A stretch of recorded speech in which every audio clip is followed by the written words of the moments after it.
Beric sharded. Oh my god, I said it again. Beric shorted. No, what? It's a simple word. It's shouted. That's all I have to say. He burst through the warehouse. It was a house. Now it were a house. Egon's heartbeat. His heart has a beak. Is it a bird? Heavy with child. Her berry. He had only heard outlandish towels. I don't think he's seeing towels right now. You know, not yet. Maybe later. Not right now. With bark the light.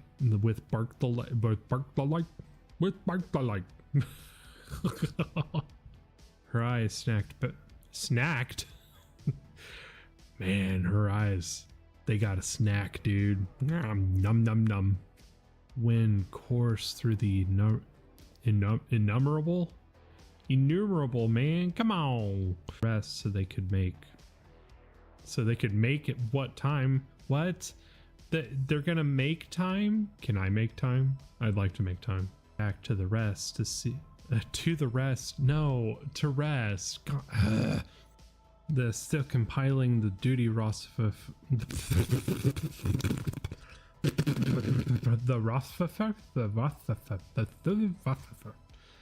Jeez. About a dozen.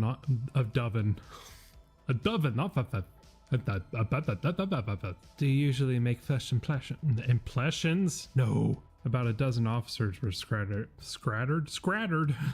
Ugh, that's a bad one. Monica practically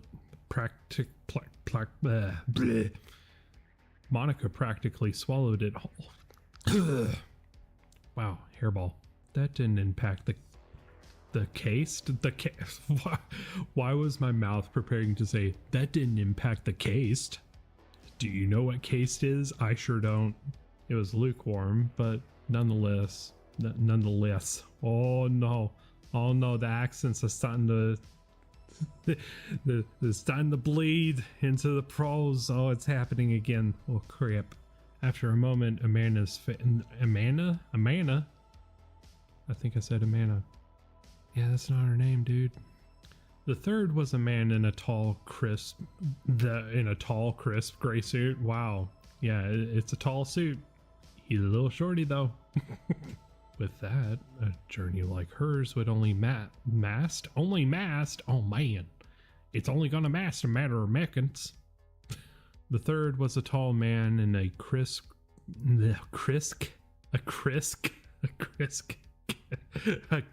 glass to stay in areas with relatively low particle density.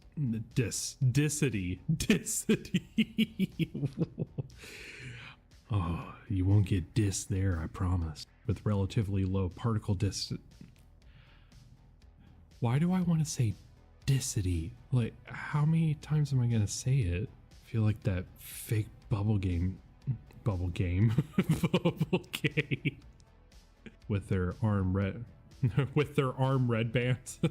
What? Armbands and caps had settled after the farting. After the farting. One of their comrades. Why is this paragraph like the paragraph from hell I've tripped up like 6 times? Edgar Parktically. He's been calling me to his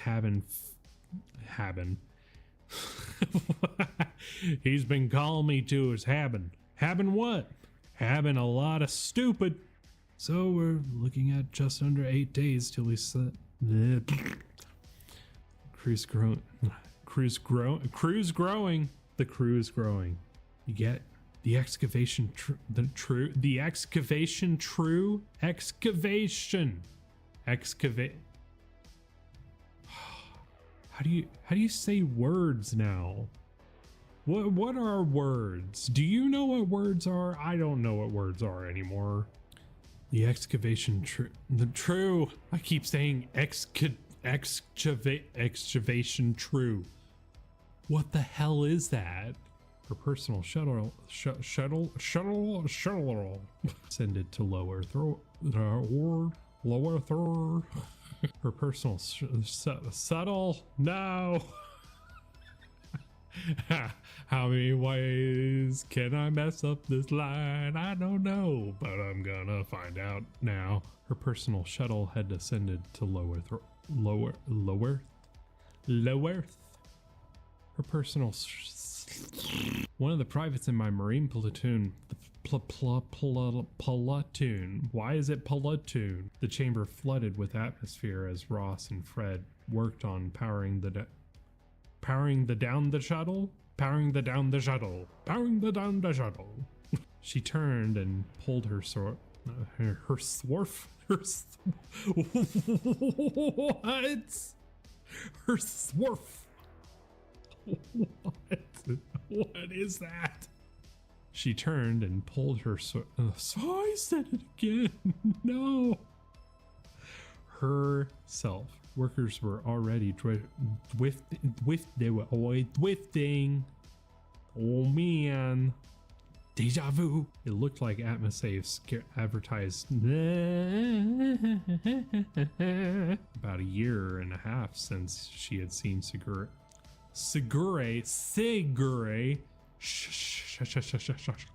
Taking a sip of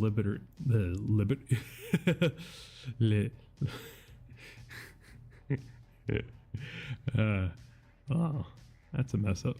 Jack grabbed the ice cold bottle and bopped. He bopped it. It's like this, little sock and boppers. Bop, bop, bop. He flicked ash off the end of the cigarette. That's a cigarette. What would a cigarette be? Probably nothing I'd want to a Bakelite. Yash. You saw an ear lash. An ear lash. Oh God. Falling on his treek. Treek. What the hell is a treek? For two junks. The skies and launch planet. You are listening to Venture Beyond, Stories from Hidden Worlds. If you enjoy this episode, please leave a like down below and share with a friend. And if you haven't already, subscribe to the show so you don't miss an episode or new series and updates.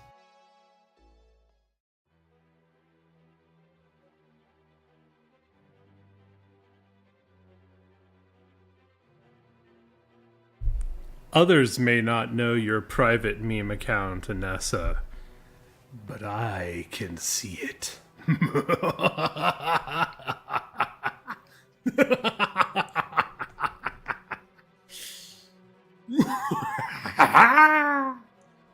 What's up? How's it going? I hope you are doing excruciatingly well. Like so well that it hurts. You're like, ooh, maybe I could afford to be doing a little less well because I'm doing super well. You know what I'm saying? You know what I'm saying? You feel me? You feel me on that? I feel me on that. Hey, I painted that space rock. Exactly. And that space gas ball. You did both of that. And the burning space gas ball and the other one that was cut off. You did a whole lot of space stuff.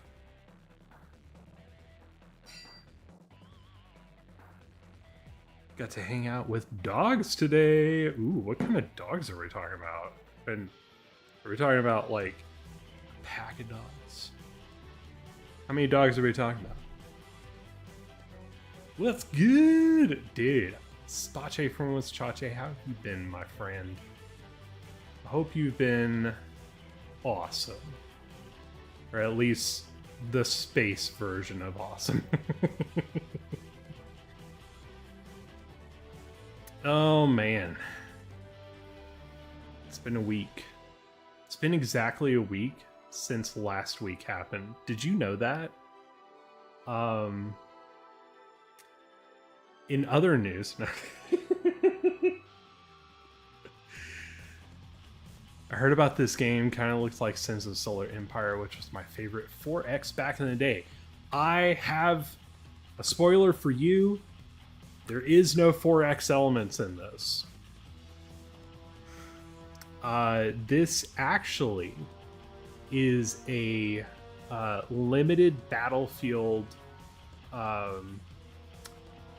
like strategy board game type thing, mixed in with like what you would typically associate with like a colony management, but it's like you're managing your fleet.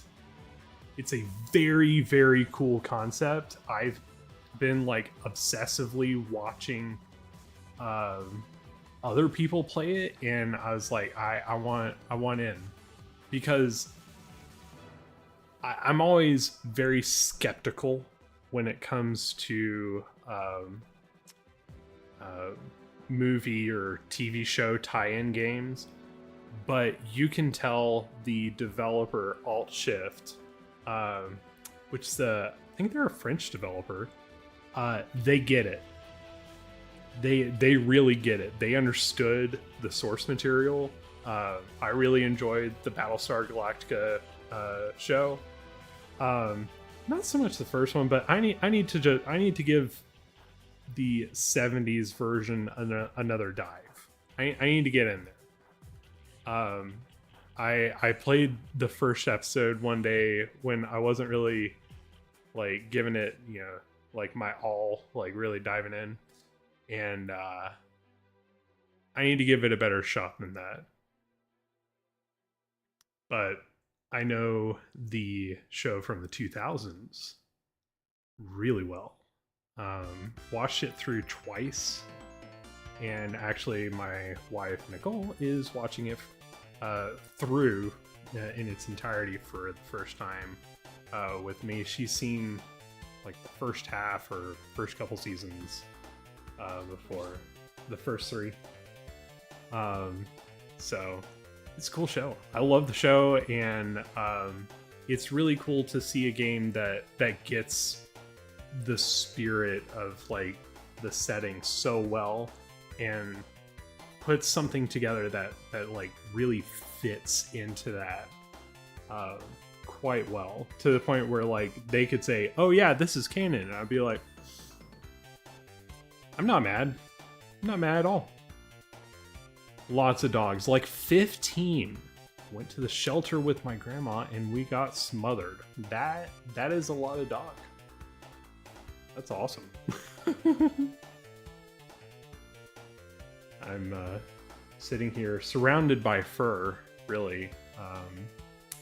I've got Spock at my feet because he's annoyed that he can't really get up in my lap because I have a keyboard in it. And then I have my mom's cat on my shoulder like she's a parrot. And then Kyla's on the floor, just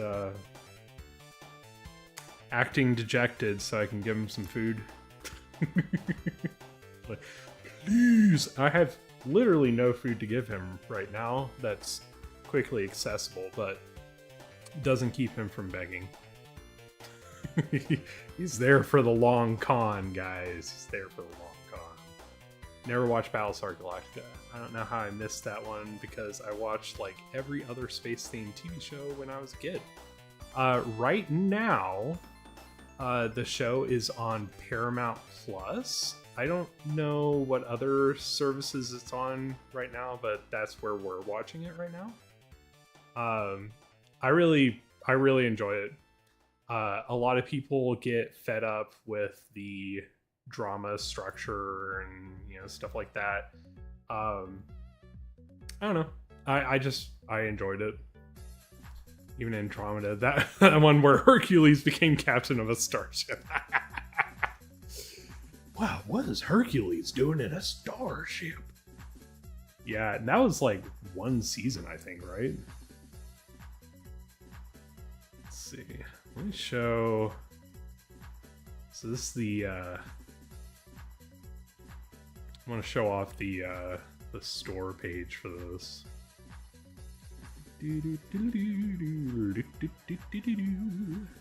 Yeah. Can you turn on? Oh, there we go. So yeah, this is Battlestar Galactica Scattered Hopes. So this is what I was talking about, where there's like this limited, real-time battle element to it. You have abilities that your Gunstar, like your battleship, can use, and then you have fighters that you can deploy to also fight with other enemy fighters. But each of these battles, it's really interesting. You're not fighting to win, you are fighting to survive. It's very unlikely that you'll be able to take out the enemy ship, just because they're just that much more powerful than you. So you are basically biding time until you're able to jump to the next sector. And that's pretty interesting. You can also very easily mess up and blow up your own stuff by accident, which is always fun. We love that. I need to hide my taskbar. Just realizing that is eating up valuable real estate. Let me get that out of here, as I remember where the crap that setting is. Aha! There you are.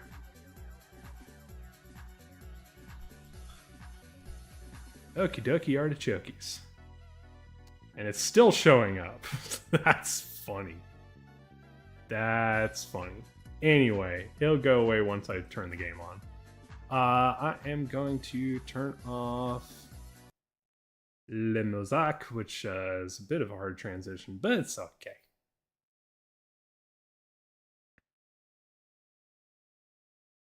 Oh yeah, that's right. I forgot what happened to Kevin Sorbo. Yeah, he had a stroke. So the goal of the game is to escape. Is that part of the show's lore? Essentially, and that's not really spoilers. But the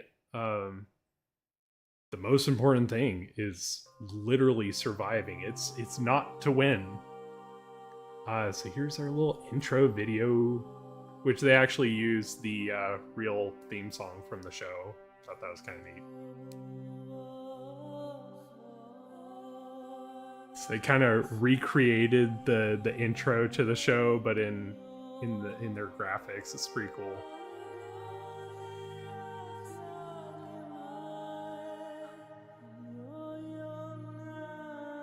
That's Ragnar Anchorage, which is the place that you go to in the first season of the show.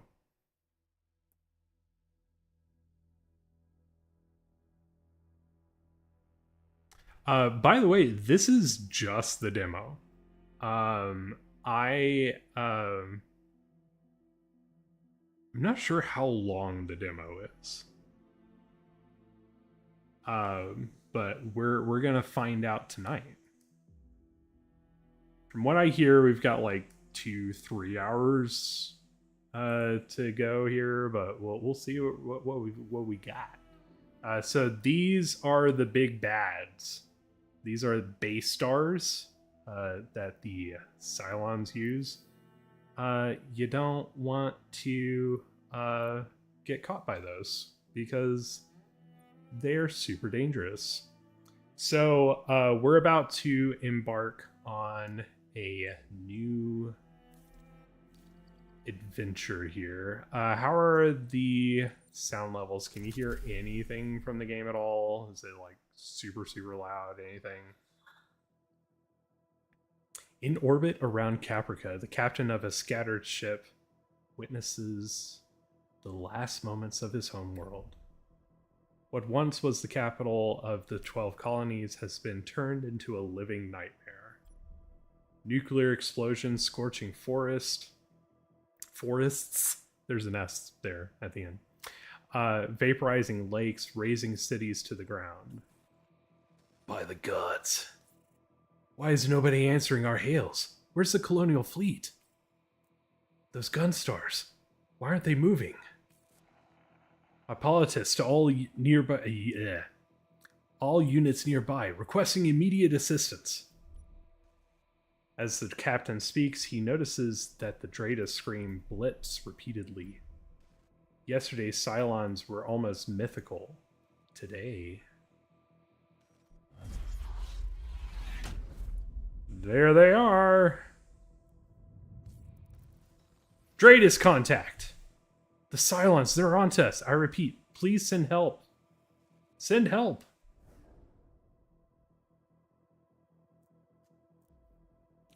Alright, so this, I think, is our first little, like, tutorial of what you do. Would you say that? Arend? I don't think I've ever said this name out loud. Yeah, we're going to go with that. We're going to roll with that. To Hippolytus, please report status. Thank the gods, I don't know what's happening. We just arrived in orbit around Caprica when we saw all this. Now they're after my ship. Please help us. Hold still, Hippolytus. Let us take care of that raider. Alright, so we're going to click this guy. Going to tell him to attack. And basically... yeah, right... oh, pfft. It would help if I read instructions. So now our Viper here is going to go do the do. This is a Dratus preview. It shows where enemies are about to spawn a few seconds before they do. So we've got about 10 seconds before they, like, it's about 6 to 10 seconds before they actually show up. And you can see there's this circle, this white circle around there. That tells you how much time you've got left. If you drop in, you know, your people right there, then they're ready to go. And they can get to shooting as they come in. There isn't a mechanic here like in Into the Breach where you could cancel a enemy's spawn, but you can be right there to intercept them before they can get close to your ships. It's pretty neat. You can now access the tactical pause. It's your most important tool to survive the overwhelming, I almost said underwhelming, Cylon forces. It allows you to pause the battle to analyze the situation and give orders to your squadrons. Don't hesitate to use it as much as possible, especially when facing overwhelming or complex battle situations. And we will be using it a lot. Oh, is my my keyboard wasn't even on. All right, so you are going to intercept. As we go, we will get upgrades to our ships that will increase their damage, or will give them special active abilities, increase their evasion, their speed, like how fast they go, all kinds of things. Your main goal is to protect the fleet and survive. They can jump in from anywhere, so you want to kind of be close to what you're defending. As you get more ships, you'll be able to kind of like displace your ships to various locations. So like you could have a sniper further back that's like taking things out from distance. You could have, you know, your close interceptor like the Viper here that's like right on top of dudes. Yeah, there's a lot of strategy here. Dratus contact, multiple raiders spotted ahead. They come in groups now, huh? The cowards. I'll give them a warm welcome. All right. So we also have active abilities that we can use. Hunter Instincts. This makes it so that the usually most ships can't fire while moving. certain ships, like the Viper here, they can shoot on the move. So they can keep following something and shoot it at the same time. Just played both the old school Divinity games on hardest difficulty. Now the idea of tactical pause gives me PTSD. It's all good. It's all good. All right, so this one, while hunter mode is on, it attacks and follows. I think it actually. Oh yeah, it'll automatically follow a target within 56 units of range. You're about to get a better view of what the range looks like. We'll have a better table here in a second. So basically, if this guy keeps chasing targets and you don't want them to, you can turn off Hunter Instincts, so it's not like automatically tasking to new things, which sounds like, why would I want that? Maybe you need them to be stuck here and you're tired of managing that. Now take advantage of your Viper's Hunter Instinct's automatic ability to destroy the next enemy wave. Go. So now I can just set you up over here. Major, multiple Dratus contacts spotted. You'll never make it in time. We're exposed. Copy that. Hippolytus. Raptors should be there soon. You'll be covered. Right. Raptors are the snipers of the game. There's a couple of different ships that do kind of a similar role, but this is like your purebred sniper. It fires like, I think its gun is technically a railgun. And it's just like, this is like one of the areas where they took a little bit of artistic license. Like the Raptors in the show are not this. They're basically electronic warfare suite ships and troop movers, but I'm kind of okay with this. I like the idea of making them kind of a sniper kind of class. This one here, if you move them to a different spot, it actually takes them time to get their gun going again. So you kind of want to stick them in a spot and let it just, shoot hot lead.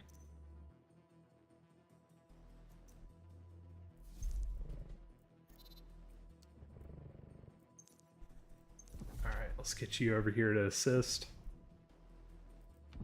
Yeah, that's the goods. I'm going to bring you over there. You... I think we can afford to move you just a little bit this way. And you should have set up, see the little circle that goes around there? So now you are ready to go.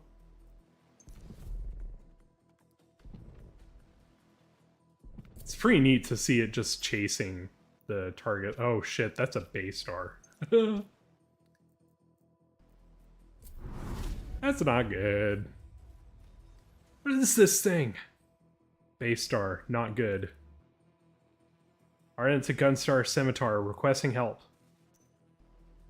This is a Cylon base star. It has tremendous firepower and carries hundreds of Cylon units. It's impossible to destroy. It's almost impossible, sorry. For now, the only goal is survival. Move your squadrons back to protect the fleet. Alright, so now this guy is going to start shooting missiles and all kinds of stuff. Nice thing is you can kind of see these coming. It's pretty helpful in that instance. It's talking about different damage types and things like that. Alright, now we got nukes. No good. Thankfully, if you blow up a nuke before it explodes, you actually keep it from exploding on you. Very thankfully. Alright, so basically that was all about how like the Raptor is going to automatically engage, which we already saw that. I'm gonna go ahead and get that nuke because I don't want it to blow up. Get it, get it, get it, get it, get it. Holy crap. Am I gonna lose the Hippolyta like right away? No freaking way. Oh my god. Well, that's not good. And okay, so we would have lost the Viper because the Viper was right there. Oh. Alright, this is already going really well. Alright, so this is a scimitar. We don't have access to it yet, but this is the Gunstar, which is basically like a smaller version of a Battlestar, which are like the premier battleship carriers in the show. This is kind of like a destroyer frigate kind of version of the same thing. It has limited carrier capacity, guns, things like that. Gunstar in position, multiple Cylon Dratus contacts. Alexius Watanabe. Ooh. Civilian ship spotted. The Hippolytus is sending a distress signal. What are your orders, Commander? Hail the ship. Right away, sir. Your order is immediately followed. You have been serving as commander of the older Gunstar named Scimitar for the past 5 years. You never thought you would be facing Cylons. The comm rings. A connection has been established between the Hippolytus. When you pick up, all you can hear is the captain's voice in panic. Yeah, he just ate a nuke to the face. I'd be a little panicked too. Mostly because I failed to intercept that nuke.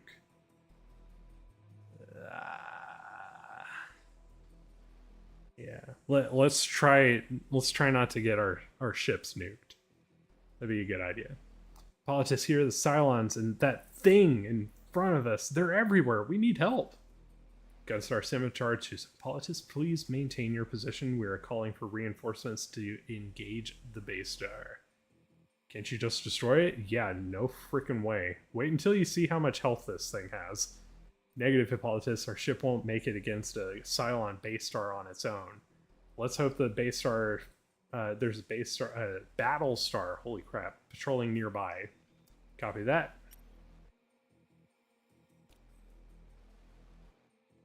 Alright, so yeah, this thing has 6,000 health. This is actually a weak base star. Later base stars will have like 24,000 health. To the point where you would need multiple nukes to blow them up, because nukes do like 1,000 flat damage to anything. Yeah, you're not going to be carting around 24 nukes. It's just not going to happen. Let's see. This is the Gunstar, the ship you are commanding. If it gets destroyed, it's game over. So yeah, you're always going to have civilian ships that are in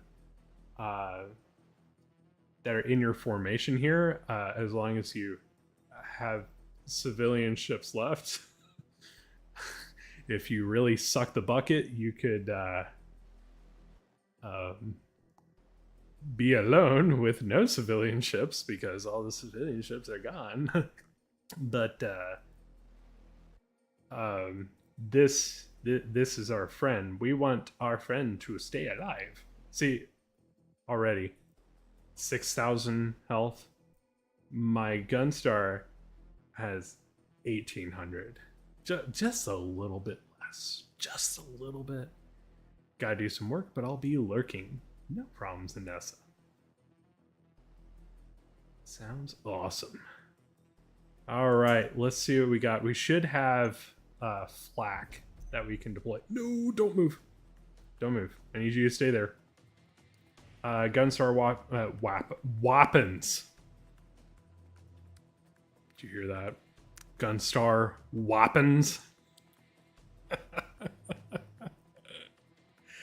Wow, man. I am good at speaking the English tonight, peoples. Gunstar weapons offer another way, complementary with the squadrons, to deal with the Cylons. There are multiple types of Gunstar weapons, each one with specific effects and strengths. Gunstar deployed has offensive flak, so basically you can shoot this in a zone to either destroy or just slow down um, a target. Like if it's not doing enough damage to kill targets, you can at least slow them down, which is great. And then I'm about to show you one of my favorite things with this. Depending on where you are aiming your Gunstar weapons, it shows you where they're gonna be. It's so cool. I love this. So you can see where they're plotted to right now. Now, here's the funny thing. Different things can happen where like the raiders here could be distracted and they'll start moving in a different way, right? But right now, as things are targeting right now, this is where they're gonna be. So I'm going to drop a big old fat offensive flak right here, and that should take care of them in entirety. The Raptor here I want to task to take care of these two guys, and my Viper is doing the do. We like this. Now look at that. They're all gone. We are Gucci and the Poochie, as the kids say. Commander, no one is answering our calls. I suspect multiple Cylons are intercepting our communications. We're putting ourselves at risk here. What should we do? We're getting out of here with Hippolytus. Of course, sir. Gunstar Scimitar to Hippolytus, sending new coordinates. We'll cover you during FTL preparations to get out of this hellhole together. Copy that. Please don't abandon us. I mean, we could. It'd really suck if we did, but we could. Defend that ship. It needs to get out in one piece. Get on it, Commander. Alright, so, like I said, the whole point is don't die. It doesn't matter if you have a messy battle. If you have a really messy battle and you lose a lot of... you lose ships, you wreck your squadrons... it's going to cause problems, but a battle you survive is a battle you don't lose. Basically. So, not losing is better than losing. That's what my granddaddy always said. Words of wisdom, really. Alright, so offensive flak is over, and now we've got a pretty hearty cooldown for that. Great thing is, we can assign officers to each weapon, and it'll add like different effects. It'll also, like, some of them will get, you know, faster reload time or slower reload time but higher damage, you know, things like that. I want to make sure you're getting this guy, and I want you to take on that sniper. Alright, so this is a sniper. This is basically the Cylon version of my Raptor here.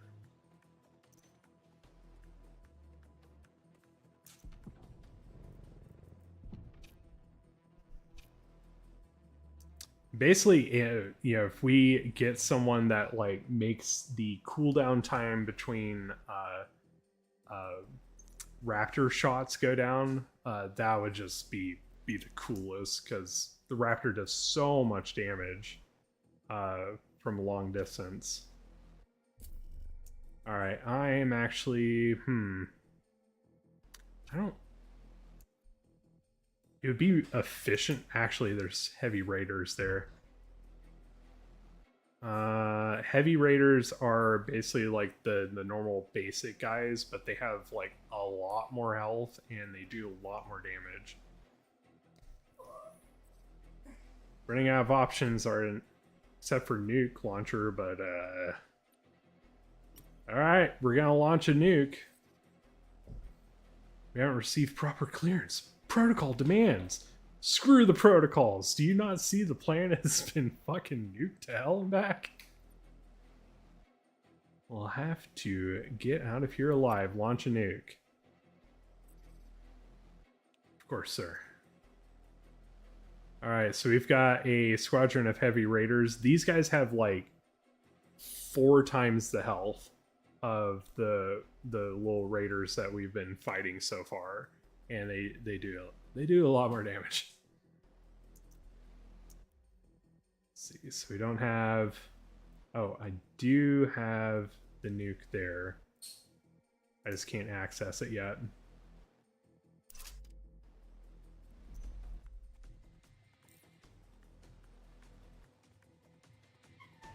Oh, so it wants me to straight up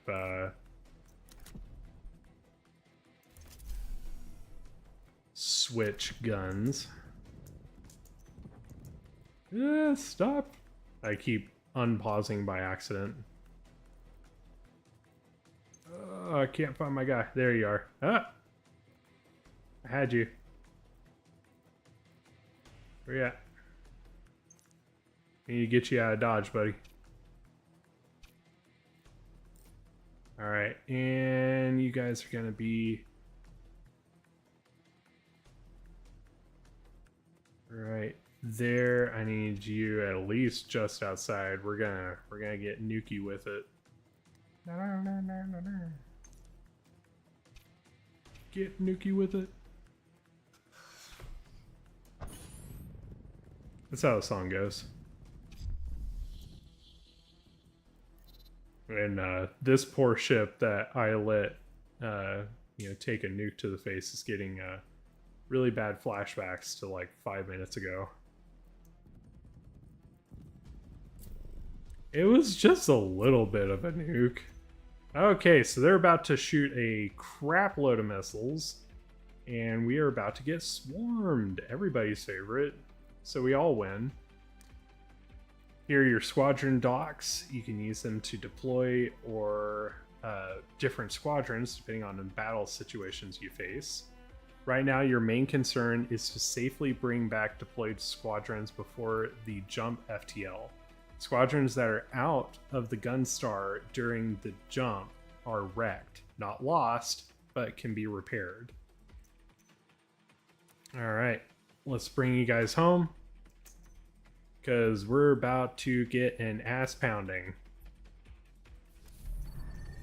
Alright, we're gunning and we're jumping. And that is what every battle is going to be like. So what I'm gathering from this is that the plot of the show is humans get fucked in the ass by aliens. Sorry, the technical term is fracked in the ass. Watch the show, you'll understand. By aliens. They're not aliens. And roach the fuck out at the earliest possible convenience. Is that an apt assessment? I think the first episode will significantly abuse you of that notion.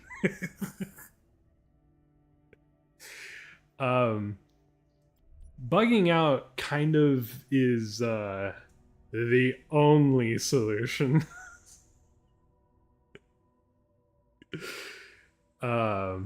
Yeah, they're not aliens. They are they're robots that the humans made, and then they became self-aware and were like, hey, I don't like doing menial labor, and they did the Terminator thing, except in space. So it's like 500% cooler. In the CIC, no one feels like celebrating. Your Gunstar and few vessels in your wake seem like the last survivors out of 50 billion souls. Confirming the Hippolytus followed us as well as smaller ships. Since the attacks on the 12 colonies, you've been evading the Cylons' killing spree. You've rescued a handful of small ships and abandoned countless others to their fate. Surviving has been a matter of luck. The only spark of hope left is the tenuous signal of a mystery beacon. Oh, so this is just a preview of what's actually going to happen to the human race in the next 500 years. Yeah, what's really funny is this is the second war with the Cylons. There's a war that happens before the events of the 2000s show where we fought the Cylons and there was like a very bitter stalemate truce. And then they got better. We did not. Let's leave it at that. All right, we got a mysterious beacon. For now, surviving is all that matters. Jaden McFadden! I was wondering where you were. How you doing? Commander, the colonial beacons in this sector, but we're receiving serious reports from across the fleet. Immediate repairs are needed if we want to jump anytime soon. First things first, let's fix our fleet. Yeah, since I let this ship get a nuke to the face, I don't feel bitter about that or anything. All right, so basically we get a number of turns, which you'll see down here in a little bit. We'll have a number of turns to do various things, like go get resources, repair ships, upgrades, like training, all kinds of things. But you only get so many turns to do that. This is a situation. So when you see these things right here, this is about to affect the hull of one of the ships. So like we could have this situation popping up over here on the Hippolytus, which I'm kind of surprised it doesn't have one right now, seeing as it took a nuke to the face. But you know, we've got it here on our Gunstar, and we'll have a number of ways to resolve this. You can resolve it with a very limited resource, supplies, but often you'll be able to have one of your officers, you know, a hero unit, resolve them. Sometimes it'll be risky where they risk getting hurt, or you know, something like that. But yeah, you know, it's kind of funny. Hey, what's up, Guinea? Bonjour. Bears beat Battlestar Galactica. Where are the bears? It's kind of funny how we look at all the sci-fi movies and picked up all the horrible apocalyptic shit and decided to bring all that to life. But we skipped all the cool shit. Hey, we got pads from Star Trek. Working on the holodeck part. But we got pads. And they're way better than the stuff in Star Trek. Just gonna say.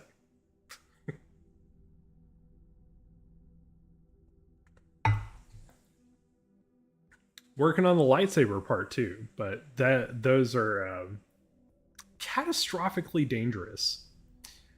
All right, so if you look here, one, it tells you what the consequence is if you don't resolve this, but it also tells you how much time you've got.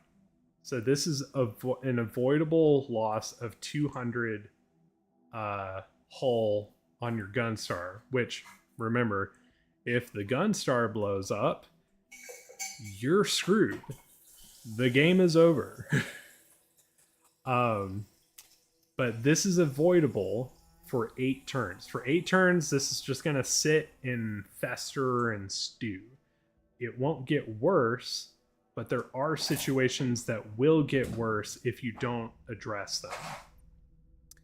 So we're going to go ahead and take care of the situation here by spending 4 supplies, and we will have 1 supply left.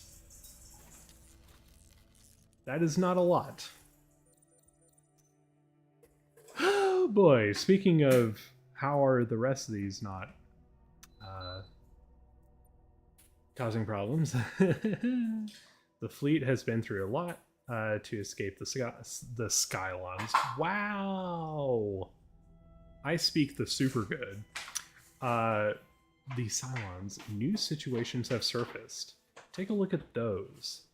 Some can put the fleet health at risk. So this is another slider. So this right here, this is the health of the Gunstar. This is like the public health of the people of the fleet. If this goes down, you start getting a lot of crisis situations where people are getting sick, and the bar here will continue to go down until things get better. So you can kind of think of this as like sanitation, or if there's like a sickness that's going through the fleet, or people are eating really bad food, you know, all kinds of stuff like that. So you really don't want this bar to go down like ever, because it doesn't take a lot of this bar going down for really bad stuff to start happening, and then it just like spirals out of control. I've watched one playthrough of a guy playing this where his bar was at this point right here, and within a couple of sectors it just like gone. Just the game was over. It spiraled so badly that he couldn't recover. So if this reaches 0, the game is over. If this reaches 0, the game is over. So right now I can't resolve it because I don't have any supplies, because I used it to fix my ship.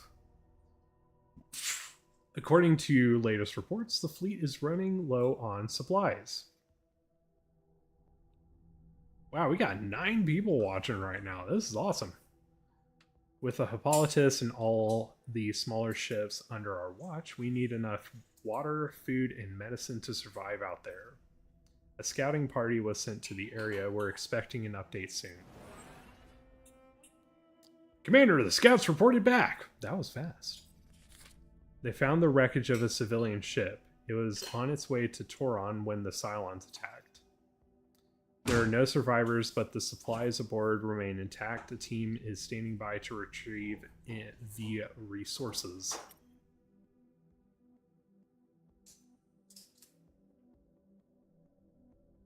All right, so Tilium, this is basically our gas. It allows you to fly, basically. And if you're out, you literally cannot escape at the end of the major battles, at the end of your little sections of fleet management here. So this is something sort of like these, but like this is even more critical, that you never get down to 0, because you will have very big problems. You literally can't pass boss encounters without one. So there will be various opportunities that show up over here to give us more supplies, more Tilium, more nukes, which more nukes is better nukes. And another resource that will be right here called scrap. So in order to do these points of interest and a lot of other things, you do need Tilium also. So it's one of those like you got to spend money to make money type things. Over here, this is where you would assign a hero if you had hero actions left. And that will help you get a better result. Sometimes the hero will have special abilities that let them get more resources or like more of a certain resource for a certain type of mission. It's pretty neat. So we're gonna go get some supplies, and now we've got stuff to do stuff. So looking at what we've got going on here, we either, oh man, we got 2 turns for all of these. We've got 2 different situations showing up here that are going to hit fleet health. And we've got one that's going to affect our hull. So that's going to cost 4. All these. Oh, okay, so I can do these 2.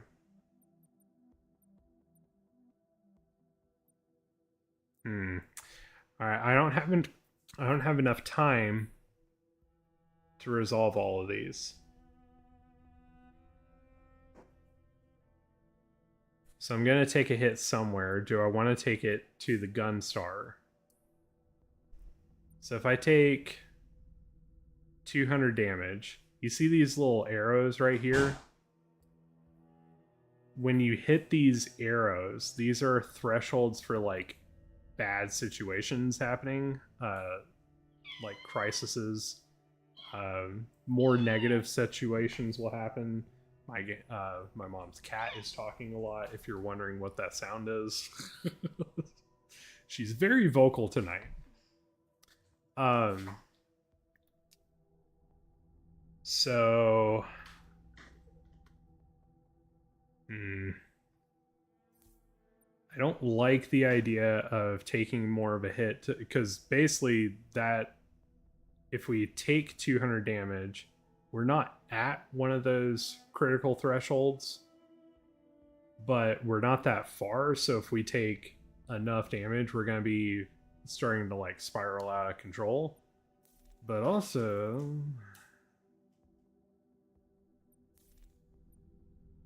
I really don't like taking a hit to fleet health at all. We're definitely going to do this one because negative 40 to fleet health will get us into a very bad situation. Negative 20 is a little bit easier to deal with.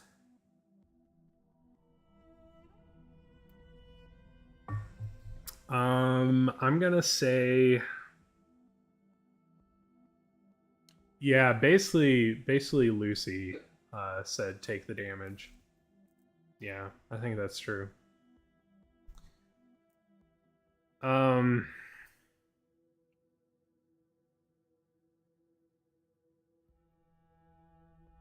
Thinking about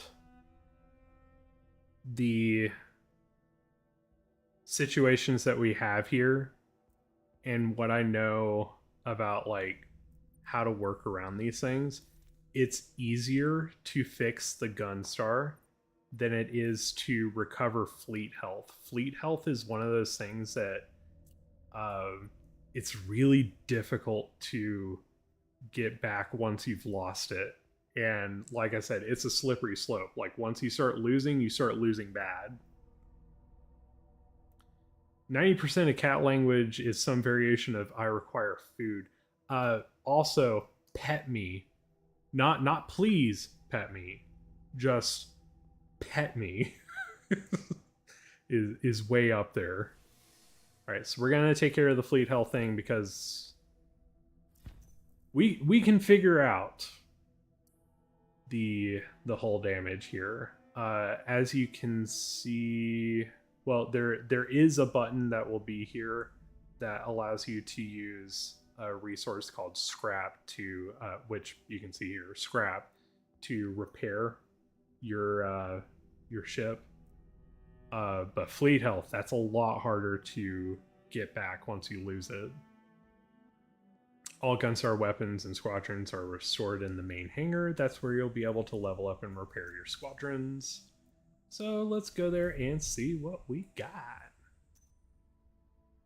All right, so we got a level up on our Viper here.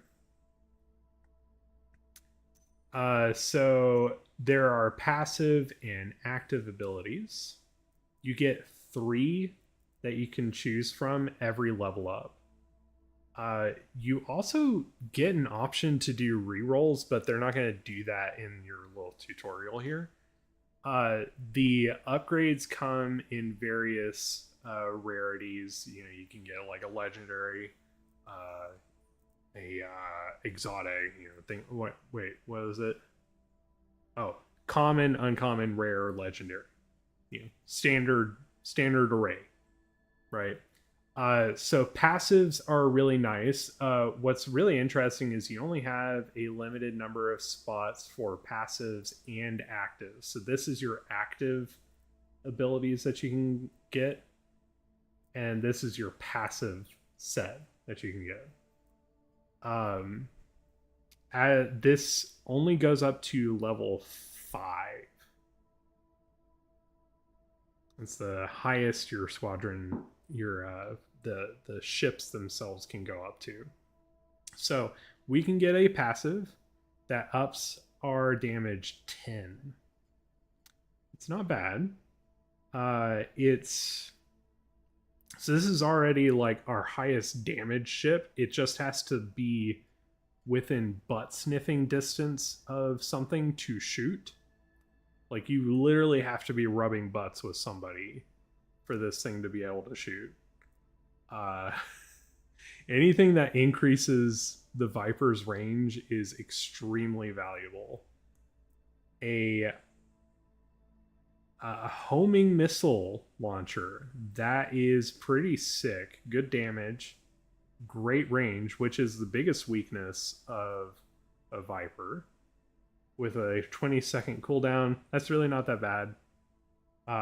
Each battle that we do here is about 2 minutes long. So, I mean, it's quite a lot of missile shots potentially. I really like that. You only get 2 shots per battle. Or overdrive. Unit gains a huge increase to speed for the duration of this effect. So basically, if we needed it to intercept something faster, you could do that. I really like having another mode of like long range destruction. So we're going to take the homing missile. And let's see. Didn't get a level up on the Raptor here. The Wolf here is a different fighter. It's similar to the Viper, but it has a lot more range and it's slower. So you can shoot things further out, but the ship itself takes longer to get in position. Let's see, it's got Praetorian, so this gains 10% damage resistance for each enemy within radius. So it's kind of more of like a tanky fighter, whereas the Raptor is kind of like more like a ranger. You know, it's about pursuing a target. And then it also has a taunt. So every time it deals damage to a unit, it makes the unit come get some. Like, hey, you want some? You ever been shot by a taunting bullet? Tell you what, there's nothing more embarrassing. I'm just like, oh, that bullet made me feel bad about myself. All right, offensive flak. We saw how that worked. You didn't really see it when I used it, but it does slow down what you shoot with it, which can be a huge lifesaver. Okie dokie artichokes. You were right. You were right. You were right. Oh my god. have to go. My friend wants to hang out, and unfortunately, he wants to hang out with me specifically. You know, your friend could hang out with us. I'm just kidding. Seriously, I'm just kidding. I just thought that was a funny joke. All right. Major Ardent is Arend. Arend. I keep wanting to say Ardent, and that's very much so not correct. Our new CAG really made a difference out there against Cylons. If you don't know fighter pilot terminology, a CAG is the commander of an air group. So this is the senior officer on a carrier who basically is in charge of like the pilots and the fighters in a carrier group. Your XO, executive officer, has been with you for the better part of 2 years. You're glad to have him by your side. Also, someone on Hippolytus offered his help. He'll make a good chief tech. During attacks, you've lost many people, including your previous CAG and chief tech. His name is Ian Vasilenko. Okay. We're going Russian. No, just kidding. We're rushing for a new chief tech. You smile for the first time in a while. Your XO, CAG, and chief tech now form your inner circle. You see them as heroes. Without them, this would be hopeless. And they literally are heroes that you can assign to different situations. Heroes are the fleet's elite. They've chosen to take an active role and accept your authority. They can have a huge impact during both fleet management and battle phases. So let's take a look at our heroes. This is our CAG. This is actually the first character that we saw.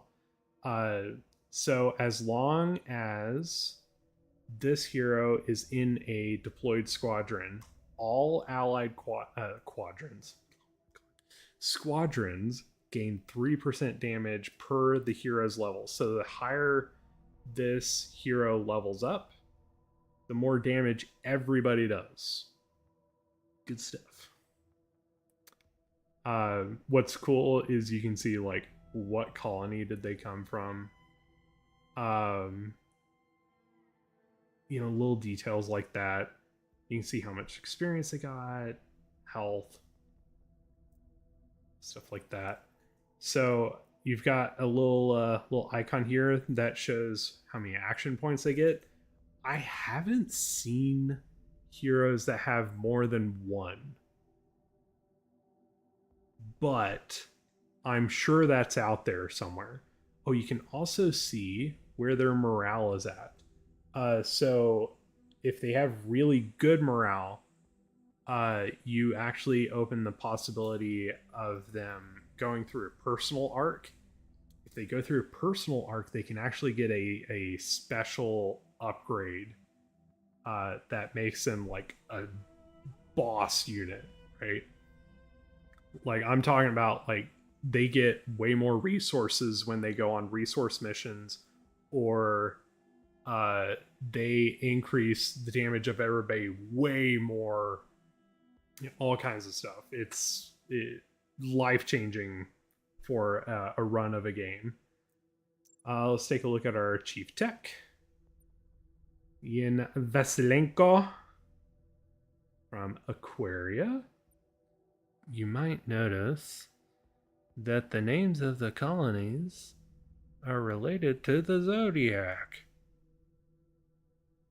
It's a thing. All fleet upgrades in the R&D lab cost negative 4% per this unit's level. So the higher this unit, the higher this guy levels up, the cheaper fleet upgrades are, which is awesome. We love that. Everybody's just okay. It's like, you know what? I'm alive. Next question. All right, and this is our XO defensive strategy. As long as this hero is assigned to a Gunstar weapon, the Gunstar gains 4% damage resistance per the hero's level. So those are very, very basic traits. They get way, way more interesting though. All right, so they can level up. The human race was taken over by astrologists. It all makes sense now. I know, so much hubris. You can select them during fleet management to learn more about their traits and current state. All right, so we have an opportunity that's come up. Opportunities are good. We like opportunities. When you see the little blue icon, you can feel okay. When you see the orange one, you know shit's about to get bad. Your CAG barges in while you have your head in the reports. Commander, I know we've been busy, but the beacon, what about it? You observe Major? Did I just say that? I just said that. What's wrong with my mouth? My mouth? It's good.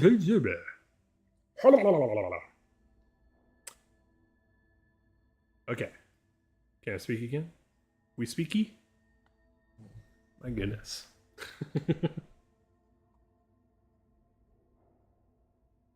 A college girl named Zoe, Capricorn, has taken over the entire human race. That checks out. That checks out. Hi, Kitty. Let's see. It's her first time being questioned by your XO. I suspect it's been recently updated. Could be a Cylon trap. Toasters aren't exactly known for playing fair. Yeah! Screw the toasters. No, it's the colonial fleet. They left that. They left something for us. We have to pick it up. All right, let's do it. I'll get a shuttle ready right away. Let's hope it's worth it. As usual, the XO is a hard ass. Crises, yeah, the orange, not good stuff, and opportunities will arise during your journey. Very complex problems and with high stakes that require several steps and actions to be resolved. While opportunities can lead to important bonuses and rewards, crises can be very dangerous for fleet survival and shouldn't be taken lightly. Yeah, they will mess you up really bad. This section will show all current crises and opportunities in your fleet. So the best way that I can just to adjust what I've said about this game, this is basically Oregon Trail if there was only a chance for dysentery once this bar is in the poo-poo range, and you were fighting robots all the time instead of rivers and the local wildlife. Yeah. It's Oregon Trail. There you go. All right, let's see what we need to do. Wow, this is a huge opportunity. There's a lot of steps here. Okay, retrieve the beacon. We're going to send you, since you were very gung-ho. Thank you for volunteering. All right, see, that took up a action point. So now this person can't do an action again until the next sector, or someone else gets a perk that allows them to give people action points back, or there could be an opportunity that gives them more action points, all kinds of stuff like that.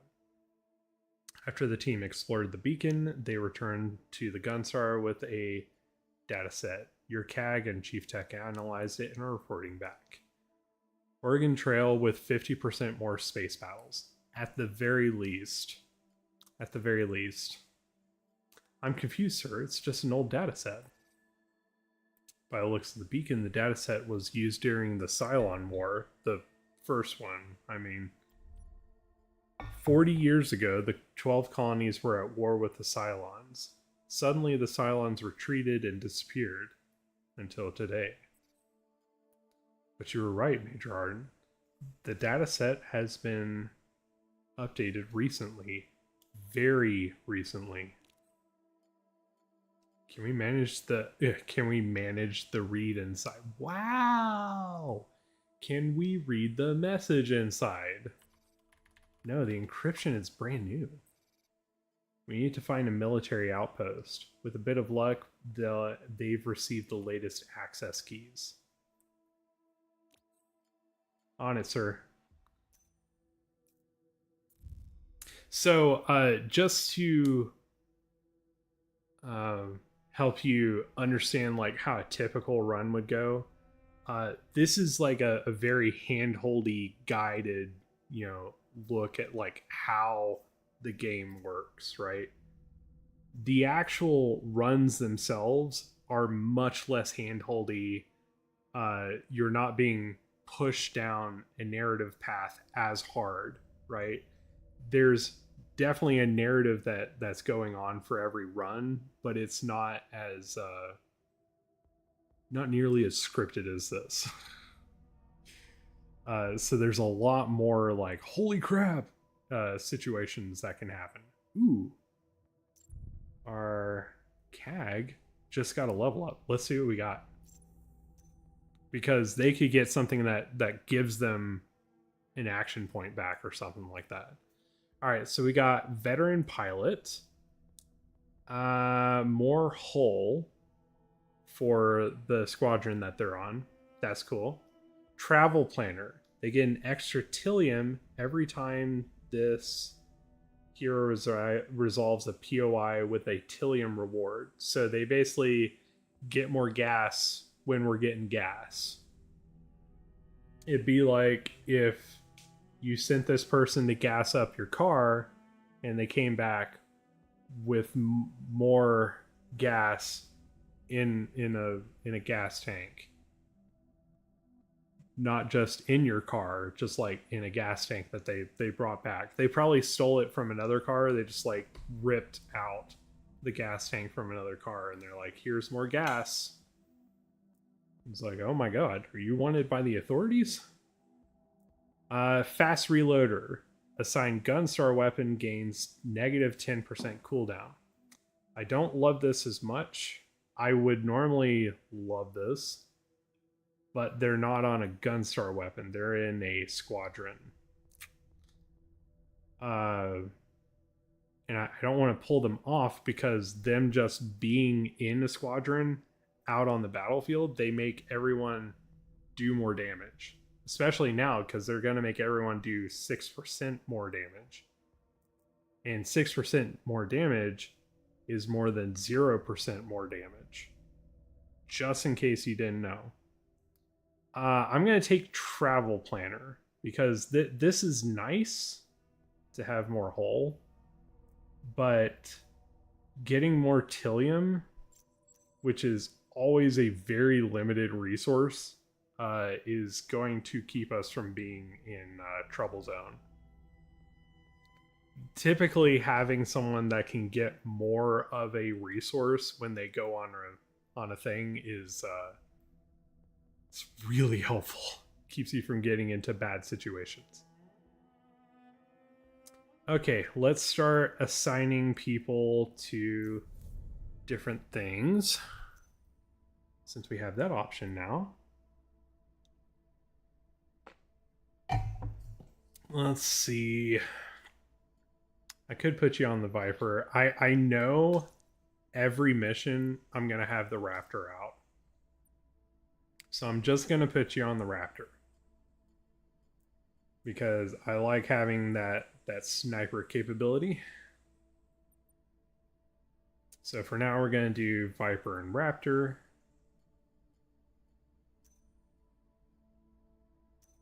See. Need to switch to weapons, and on our offensive flak, I'm going to put you as because you give the Gunstar more damage resistance, and that is good stuff. We like this. Okay. We are under attack. Dratus contact. Dratus is basically space radar in this world. A Cylon raider just jumped into the sector and has spotted us, sir. Dratus screen briefly shows the icon of a Cylon raider flying near. It's there for a few seconds, and then the raider disappeared. Frack! They'll be back soon with more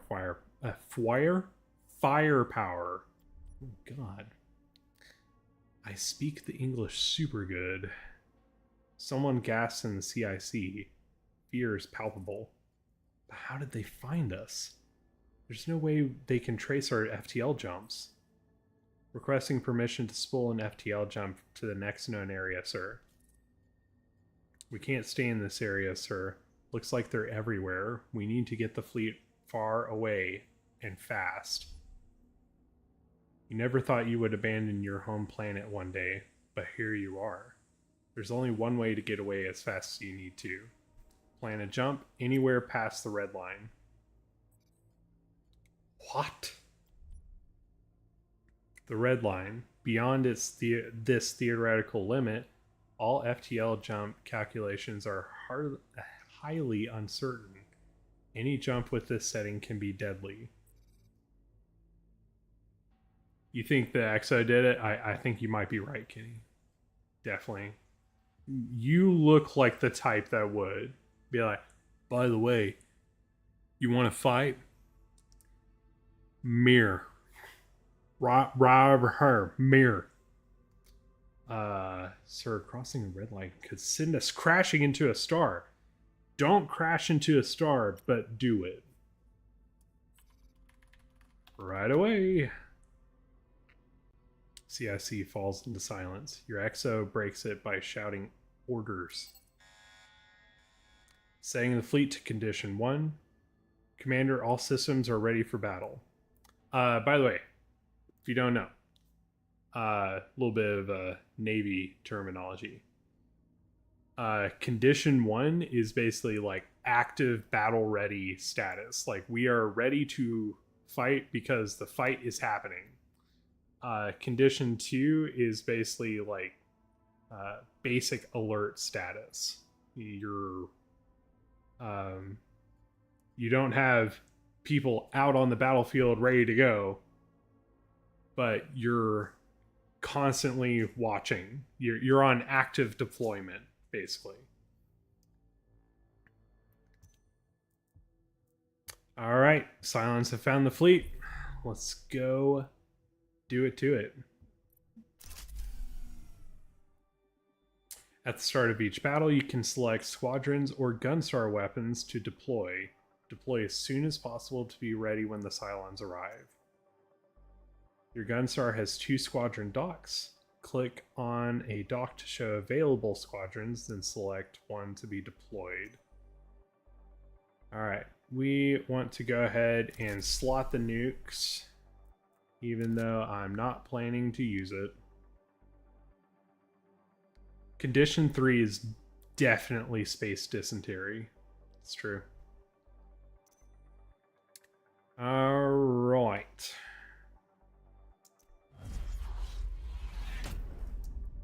So we've got some raiders that are jumping in.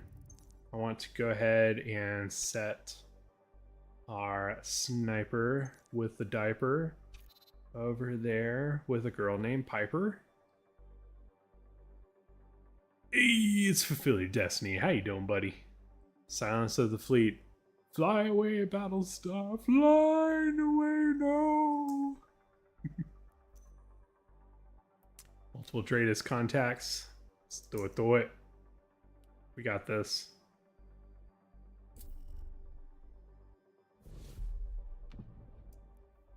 Yeah, this guy does so much damage.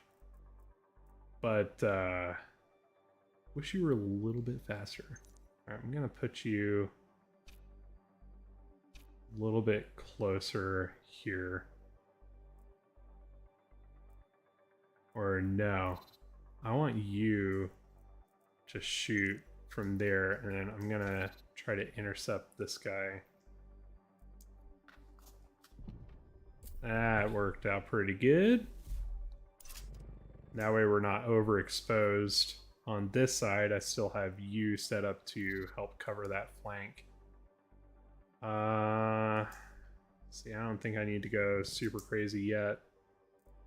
You, we have not encountered the Borg yet, but we have encountered the Cylons, which, a little scary Gary. Ooh boy, that was big damage. Holy Krizat.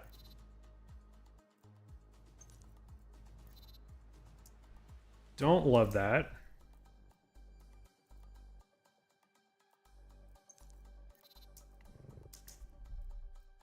I need you to take care of that quickly before this ship blows up. Yes, it's the ship that took a nuke to the face because I was too slow. I know. Oh my god.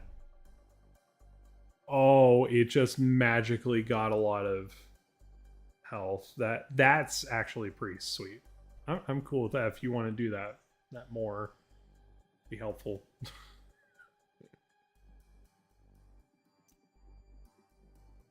So, I appreciate them doing that solid for me there. Okay, I want you. All right, can you tank this guy? It's gonna take you a few shots.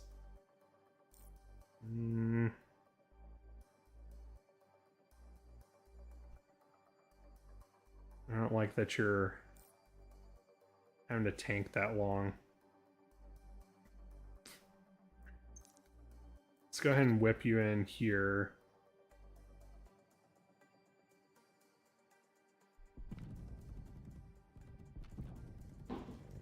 Yeah, but knowing the Borg, they would just adapt to the nukes, and then they're immune to the nukes. They've adapted! Okay, I want you going in there. Oh boy, our Raptor's taking a lot of damage.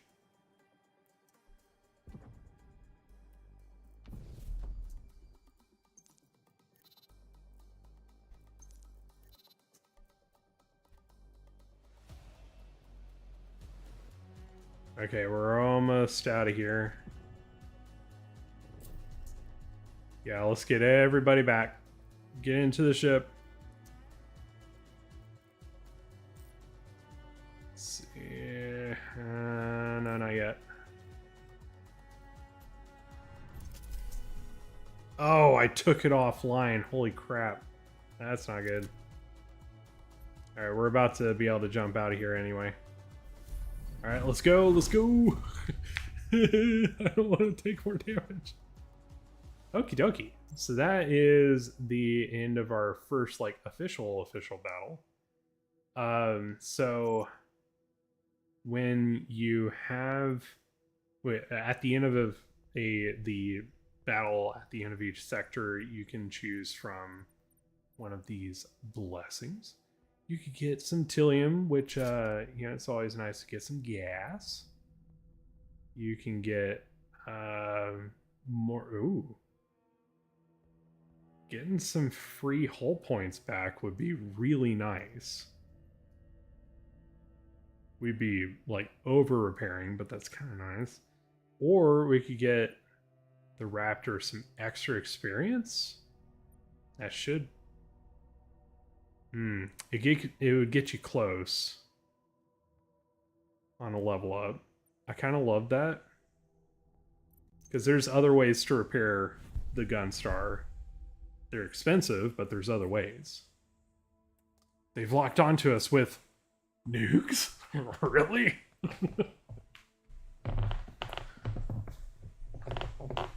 like, who the hell has used nukes in like the past 300 years? Like, really?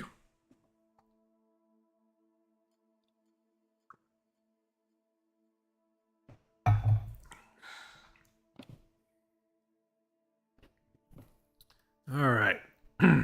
Reporting status, sir. In the CIC, no one says a word. A jump past the red line is like a leap into the dark. Jump is complete, sir. All ships have followed through. As the tension eases, you can hear relief in the CIC. For a moment, you almost forget what you've been through. Scanning sector.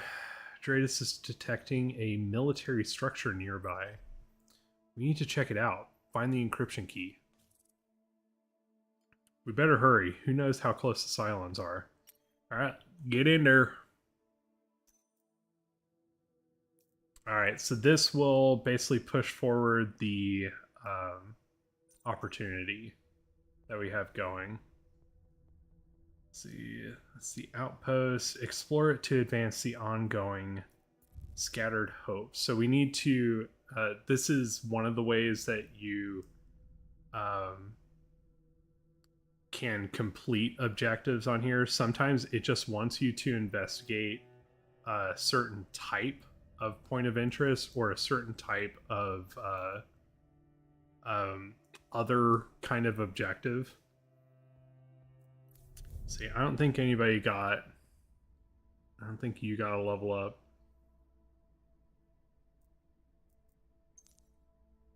You're close. And I haven't taken you out at all. It's probably my fault. Just blame it on me. Okay, and that's all set. And no level ups with you guys. Okay, we got a supply run, which would be great. I'm gonna go ahead and have our XO do this. One, we'll get more supplies, but also you should level up. And that would be boss. Yeah, there we go. Commander, the encryption key has been retrieved, but there's a problem. Our R&D lab isn't up to date. It can't read the key. They'd be like, yeah, we gotta wine and dine them a little bit. Just a little bit.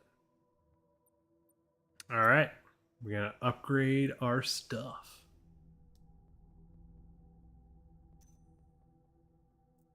Alright, let's see what our upgrades for our XO are.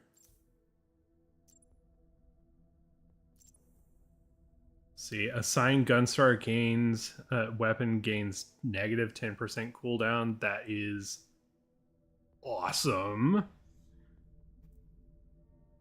Exertelium, every time you reserve... actually, we've seen these two before. This, we really need you to have. So now we can fire the offensive flak 10% more often. Which, yeah, you can literally call that more bang for your buck. If you train civilian crews properly, they can provide various resources and bonuses.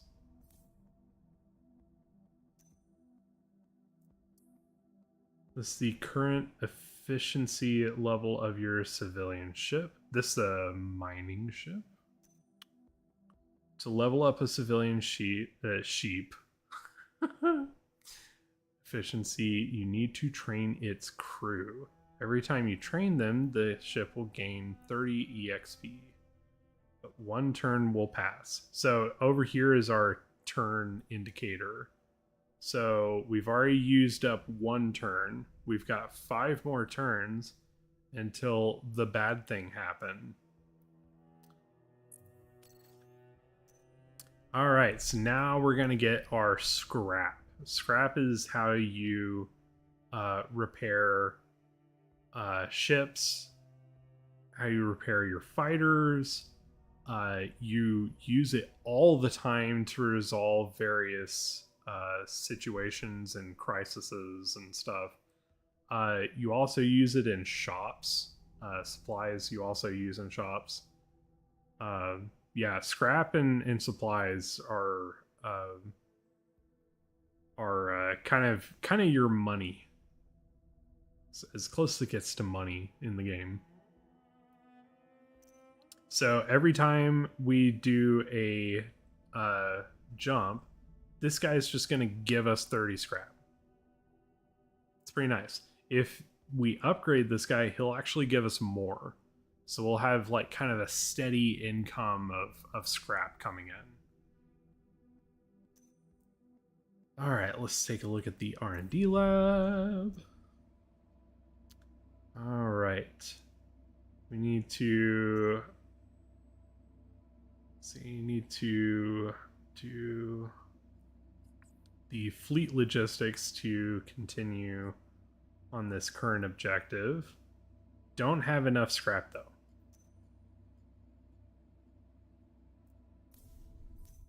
Let's see, there should be a POI then.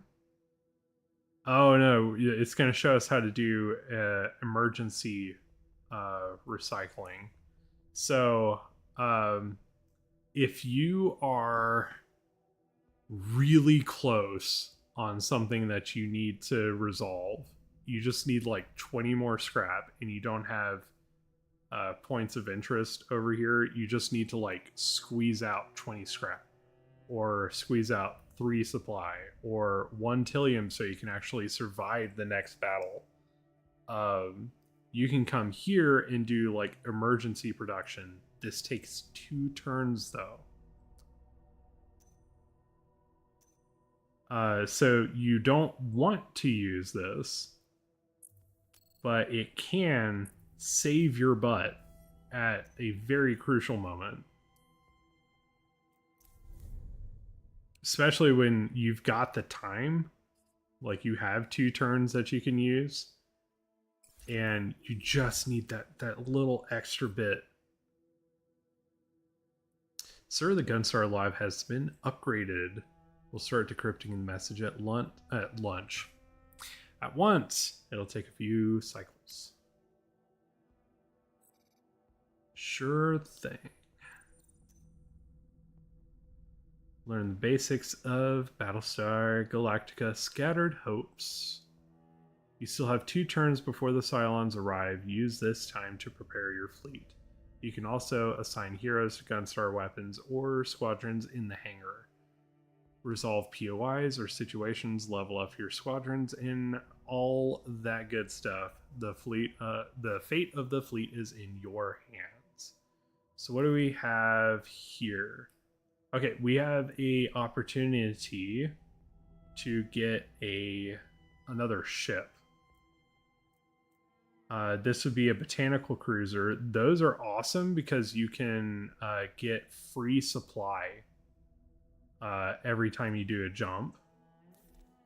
We got an opportunity to get some scrap here. That would be pretty dope. So right now, to resolve this, we just need to get to the end of this sector and have a bit of a shooty shoot. Over here we got upgrades. We can only upgrade fleet health at the moment. No upgrades we can do with our guns or anything like that. So let's just go ahead and resolve these real quick.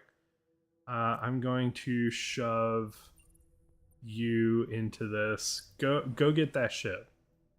Go get it. Bring it back. Got the Ashem. So yeah, this gives us 5 supply every jump. It's not a lot, but it's more than 0. And if it's more than 0, we like it. Pretty neat. That also gave us extra health. So we don't die of space dysentery, which, I mean, we all win in that instance. And let's go ahead. Oh, yeah, I need you to level up. What you got? You are not on a Gunstar weapon right now, but you could be. We're getting the same ones. I'm actually going to go ahead and give you that better recharge. Y'all remember the Power Rangers space battle where the Megazord had to break glass in case of emergency button? Specifically for kneeing the enemy in the balls. This is a simpler time. It's true. It's true. We all need a break glass in case of emergency to knee people in les balls. Alright. Go give me that scrap. Get scrappy with it. R&D lab is done. The message decryption is almost ready. Just a few more seconds, Commander. It's from Commander Adama, who is like the central character of Battlestar Galactica. He's played by Edward James Olmos, and he's just an all-around badass. The whole CIC falls silent. Commander William Adama is a war hero, but you thought he had retired years ago. Put it on speakers now. Right away, sir. Time comes to a standstill as the last message from the Colonial Fleet is being decrypted. Suddenly, a familiar voice can be heard. This is Adama speaking. I'm going to do my best Edward James Olmos impression. It's not going to be good, though, because I don't have that same register. Okay. This is Commander Adama speaking. Today, after decades of silence, the Cylons have attacked our colonies. In a matter of hours, our homeworlds have been bombarded and destroyed. A gasp comes from behind you. Someone is crying. Our enemy has found a way to disguise themselves. They have infiltrated our society, our social circles, our crews. They look like us. To some, the situation might sound dire, but all hope is not lost. You've trained for this. You're ready. I have a plan. Rejoin the Battlestar Galactica, and I will guide you to refuge. So say we all. And so say we all is like the amen, basically, in this setting. The message ends abruptly. A handful of officers repeat the words, an old saying, a liturgical sentence. And in a powerful voice you shout, so say we all. Yep, the old man. Time to get shooty with it.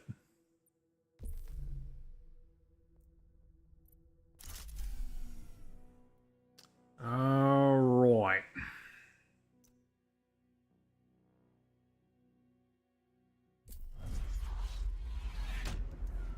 All right, took us a second to drop in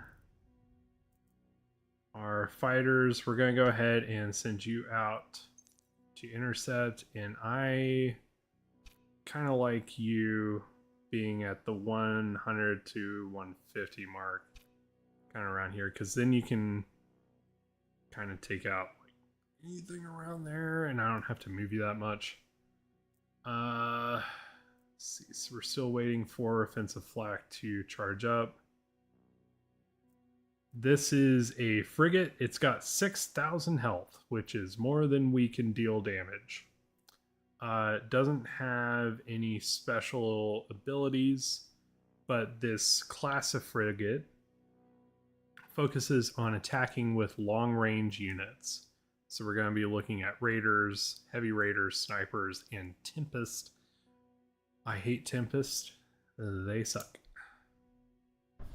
But they're not as bad as Dodgers. There's a class of unit that unless two ships are targeting it, it just dodges. It sucks. Ooh, boy, I need you to shoot that right now. Right now, thank you. The right now kind of right now. Please, in the future, make that right now a little bit more right now.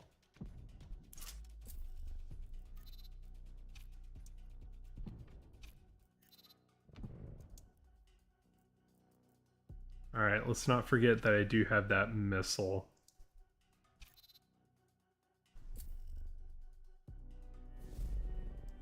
Right later. Yeah, I need less right later. I need more now in my now.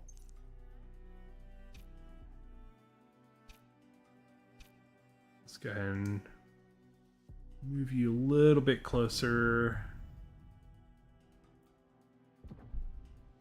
Thank you for grabbing that. Let's grab that sniper.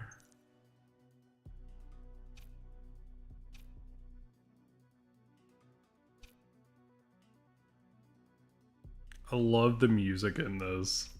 Well, I love the aesthetic of this game, period. Anytime you go pixel art, makes me really happy. I don't know,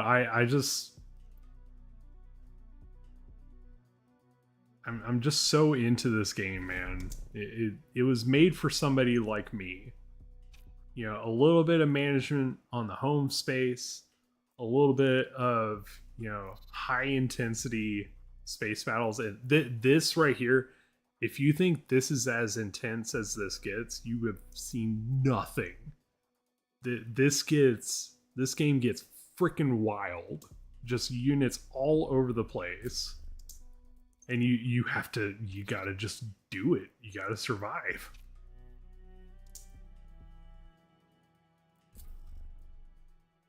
All right, we got a missile coming in. Should be able to intercept it. It's a nuke. All right, it's gonna come right across you, and that'll be fine. It's just a nuke.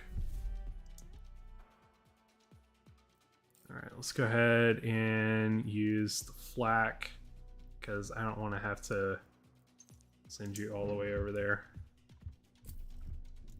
Just a little too slow for that.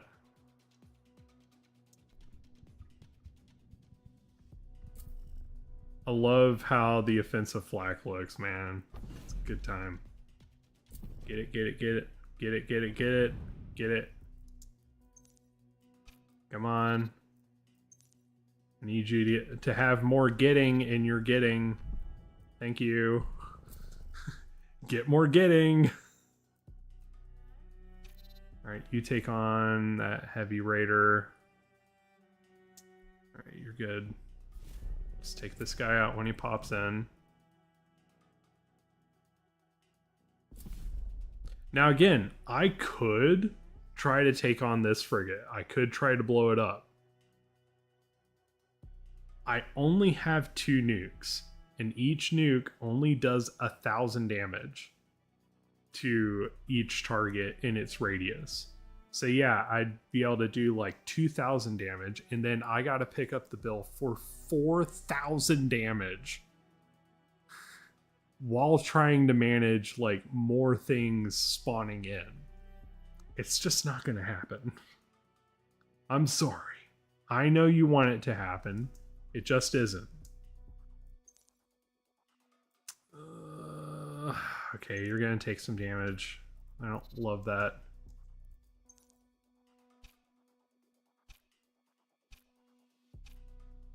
Okay, slight move, and you'd be right in range.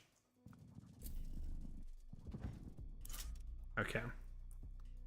You're pretty much set up to intercept this nuke.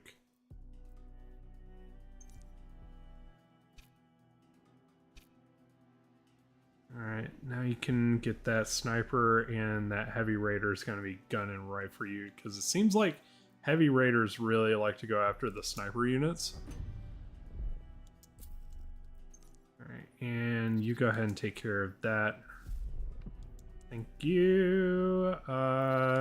Help out the raptor with that. You eat bullets with your face hole.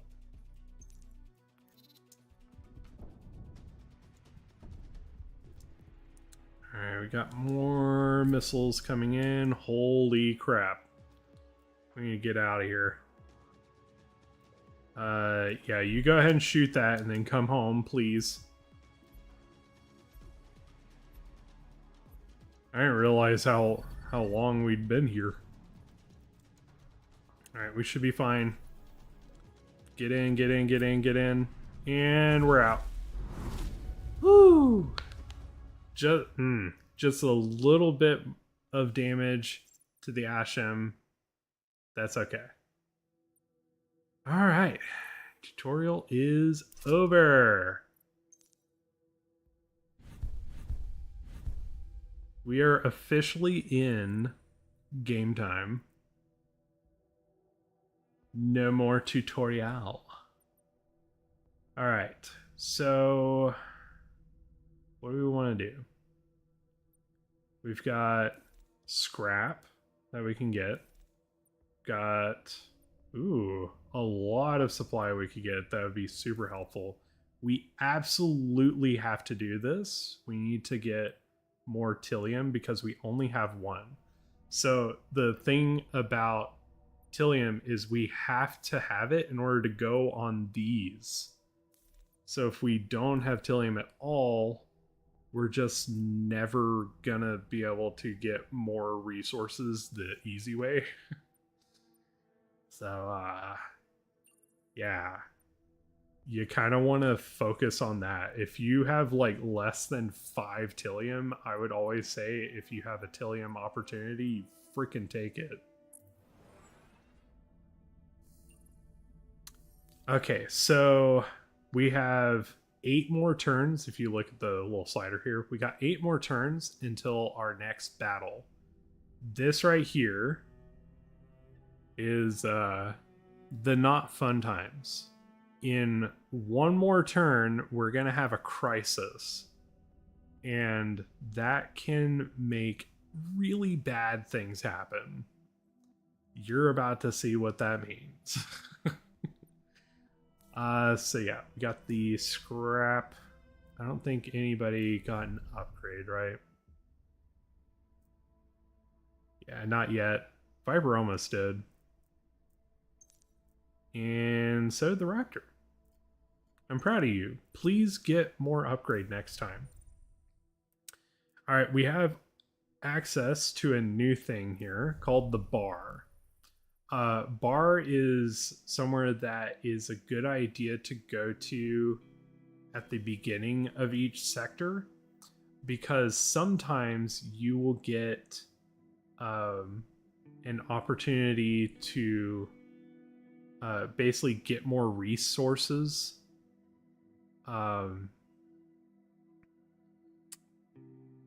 in a sector, or like you have a damage bonus to the next battle or something like that, right? So let's discuss a special perk with my XO. What kind of perk are we talking about? Crisis? They still ain't made a GPU powerful enough for that shit. I know. We're still trying to figure out how to run Crisis. Dude, I remember when Crisis was like what everybody would test their graphics cards on to show off their rig. They're like, check out my rig. It can run Crisis at blah.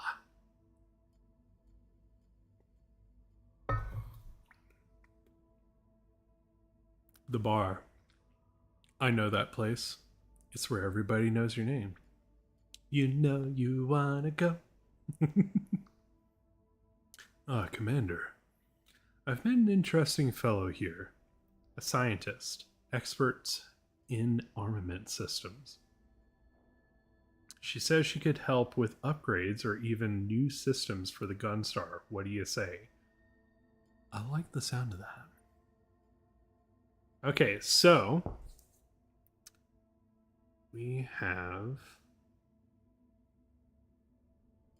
20% damaged, 20% to all damage dealt by allied units, weapons, or effects, and 20% speed to all squadrons for 2 sectors. Wow, that's awesome. Or we could get an auxiliary system, which is basically a passive bonus to the gun star, but it can only be common. I'm gonna pause real quick. I gotta run to a restroom. You think about what you would pick.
I'd like to buy a Val.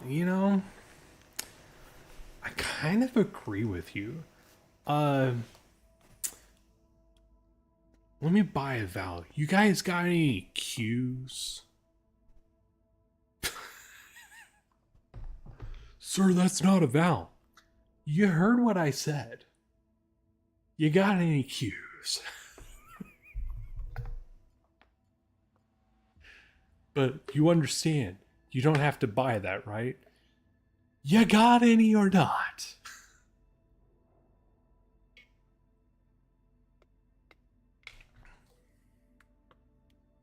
I would pick Jimmy Dean Original. I can't really argue with that. Let's see. So basically, it's a choice between having a permanent upgrade, but we have no idea what it is, or a for sure pretty powerful thing, because 20% is not nothing. For 2 sectors, that's like 2 major battles. So the one coming up and the one after. And then it's gone.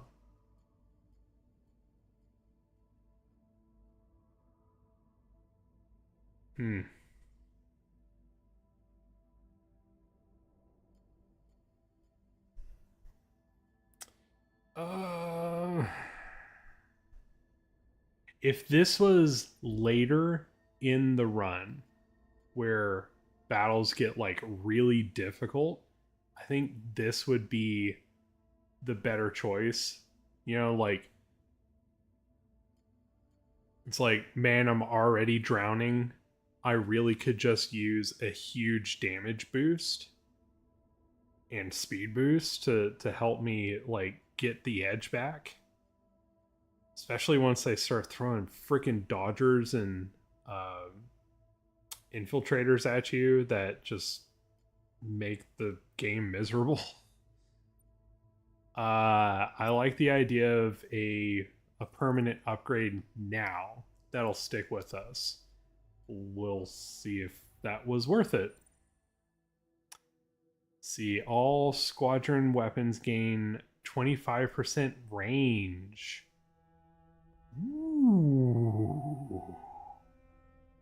Okay, that was worth it.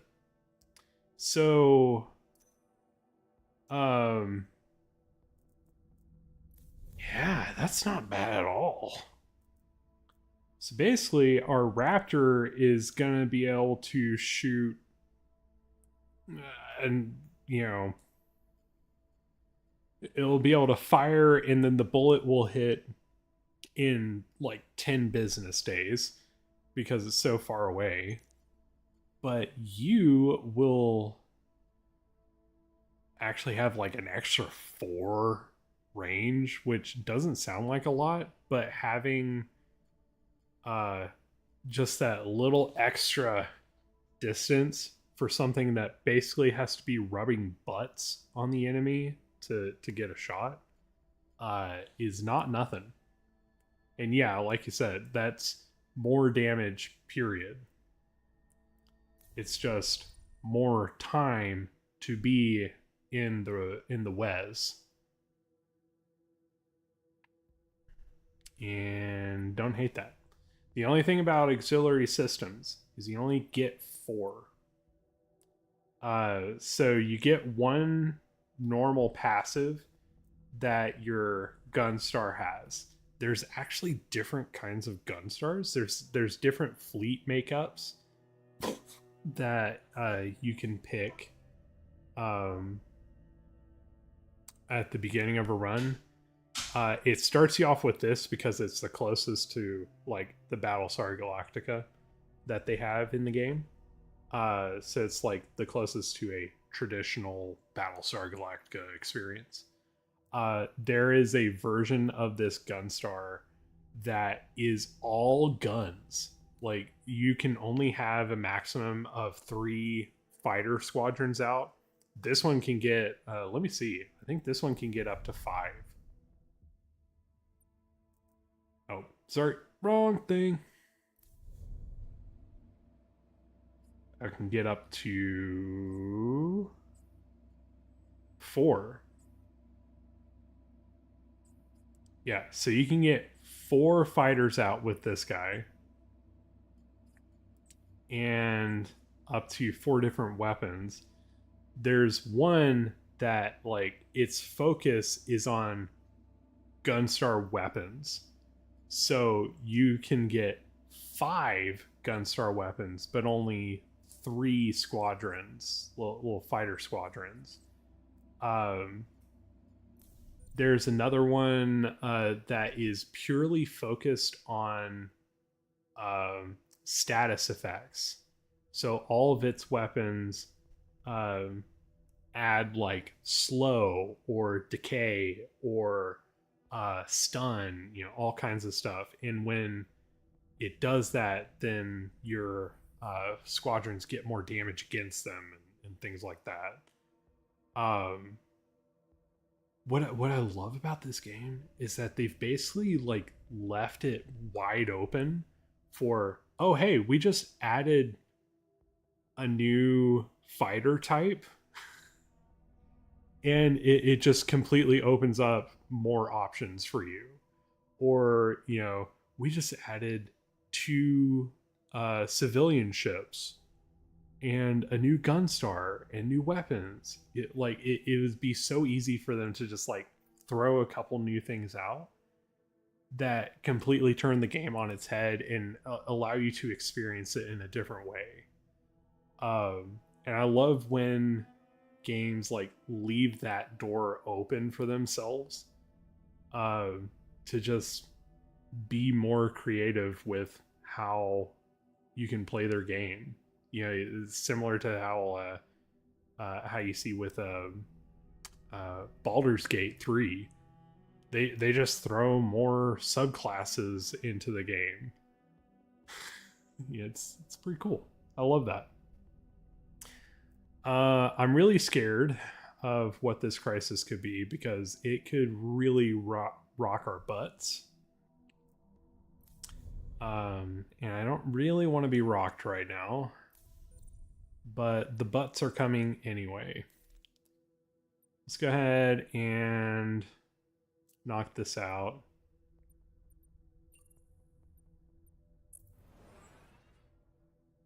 Let's get some scrap. Yeah, it's gonna be pretty interesting to see what they do with the new divinity.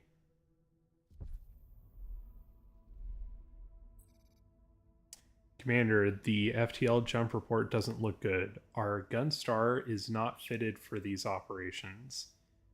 It'll be damaged if we keep on like this. Ooh, that's not good. With a bit of time and some additional resources, we could prevent future wear and tear, or we could assign engineers to maintain the FTL drive. Why wouldn't we just do that? Do we need to spend time and resources in solving this? Oh man, you could keep things from getting super damaged and unusable. Or just ignore it.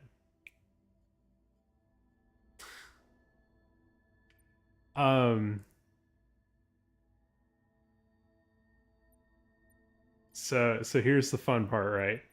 The mistake in looking at your options here is just looking at the consequence for failure, right? So if we fail this, like if we don't put in the work to fix the situation, we would have 460 damage dealt to the Gunstar. And that's not good. We don't want that. But that's if we fail, if we don't fix the problem. Now, bypassing, basically ignoring the problem, will increase repair costs for the Gunstar and civilian ships for 3 sectors. So it will cost more to recover from damage for 3 whole sections of the game. That's way too much of a cost. We don't like that whatsoever. So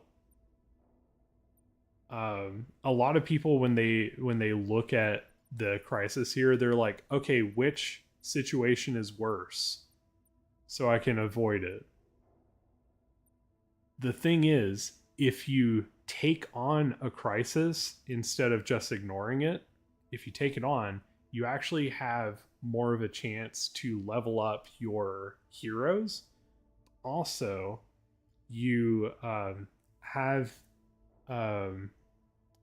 you basically get an opportunity to turn it into a positive. Like, yeah, you have to use resources and hero actions to fix it, but also on the other end, you might get something more back from it than if you were just to whistle past it.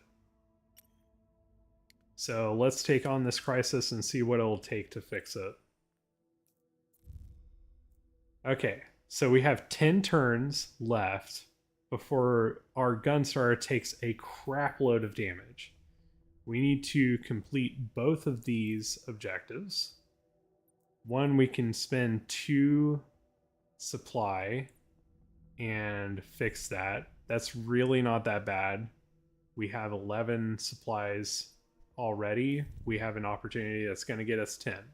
So that's really not bad at all. The other thing costs us 4. And that's not that bad either. But I could give our XO another little spot of experience. So basically, I'm just going to use him to complete the thing that costs more, so that I can only spend, 2 supply there.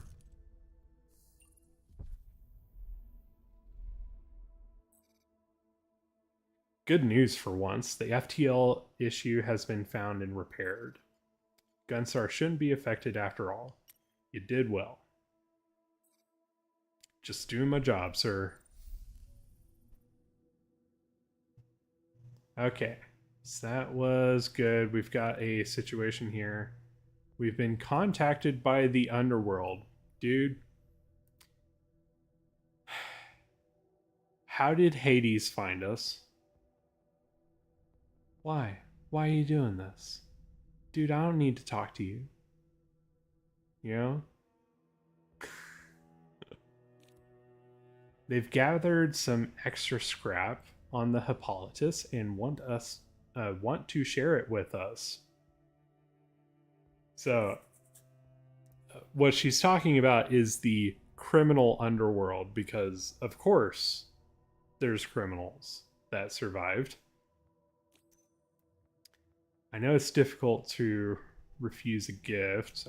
Why are you... Oh. Okay, I was like, what are you trying to tell me? Yeah, Tribork. Definitely. I know it's difficult to refuse a gift, but anything from the underworld probably comes with strings attached. So, here's the thing. This is kind of an interesting aspect that hasn't been explored at all so far. You have 3 major factions that are in every fleet. You've got the workers, so like, yeah, the workers, the people that keep things working. Big surprise there. You have the military, which, technically you're part of the military. But, like, it's talking about, like, soldiers, period, in your fleet. And then you've got the criminal underworld. They do interesting things, like they can they'll often ask for something that you have a lot of to give you something that you're missing. Like if you have a lot of nukes, they'll ask you for a nuke so you can get supplies that you're desperately in need of.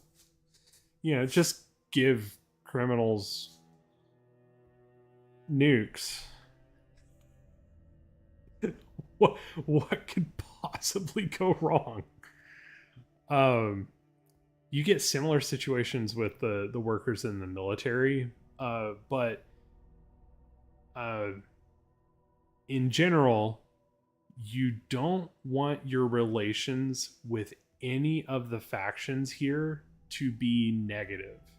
You don't want them to be tense, hostile, or catastrophic. Especially not catastrophic, because if you get into a negative relationship with any of the factions, they will start making bad things happen.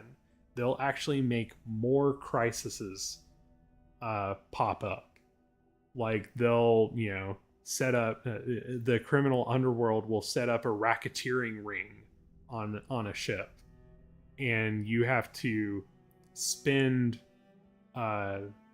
scrap or supply or hero action points, possibly get your people hurt in order to solve it. The military, if they get low down, they'll just stop complying with orders, and you have to spend time and money to convince them, hey, let's actually do the soldier thing. Workers will stop working and we'll have riots, and you gotta resolve that, things like that.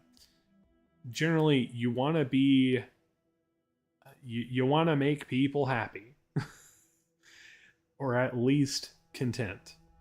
But if you have good influence with them, like if you have like really good relations with the criminal underworld, they'll just make good things happen.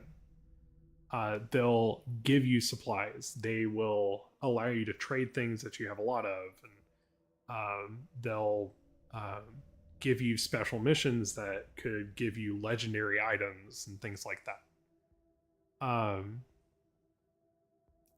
So while you're playing this game, you kind of want to balance if you want to let the criminal underworld or the military or the workers gain more of a footing in your fleet, because bad things can happen just because say the workers are enjoying more influence than the military. Like the military feels short shafted by you indulging the workers more, or the criminal underworld will feel like it can do things because you're not listening to the military and things like that. So there's like this really delicate balance that you have to hit. And it's very difficult to do that. Very often in a run, you're going to be in the bucket with somebody. You're going to piss off somebody somehow. So yes, this is a roguelite. Technically, you can beat the game. But it's a little more complicated than you think. I'm not really gonna say much more.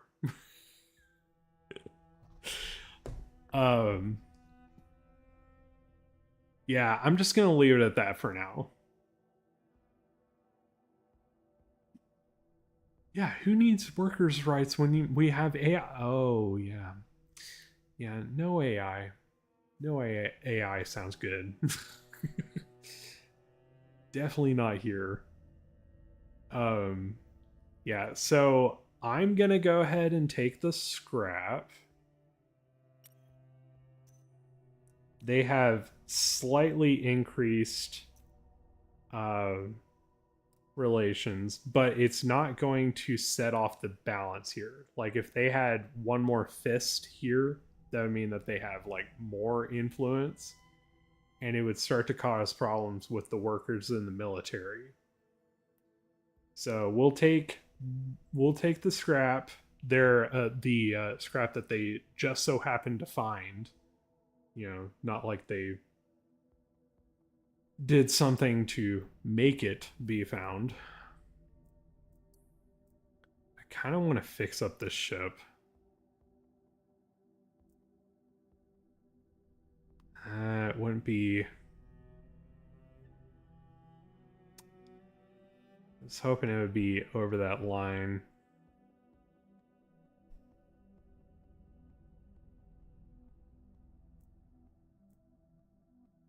Okay, we'll think about that.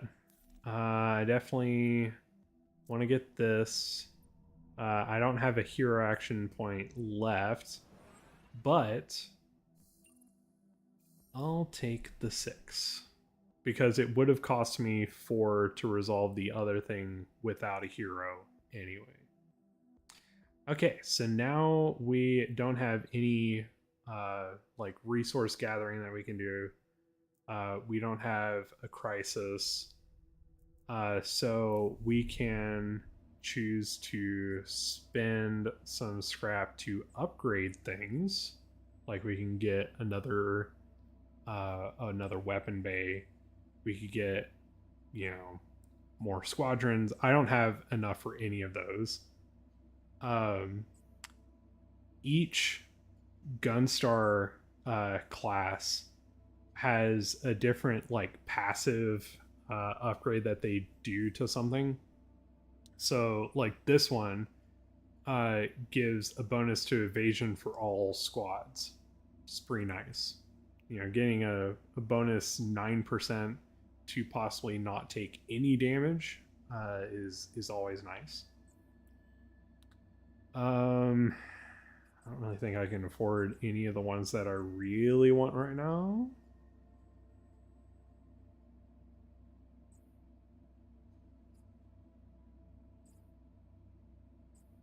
Yeah, I could get more health. I could make it so that we don't take... it takes longer for a critical effect to happen, like we were talking about before, where like bad things just start happening. Yeah, I don't want to spend money on any of that. We've already done our bar for this sector, right? Yeah.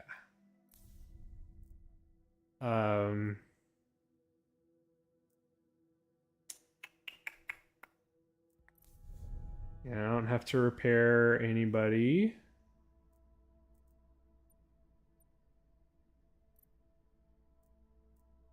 I guess I can put our chief tech on the nuke. So he gets a faster reload. Not planning on using nukes anytime soon because we only have 2. Okay, I think I will spend the scrap to fix you up.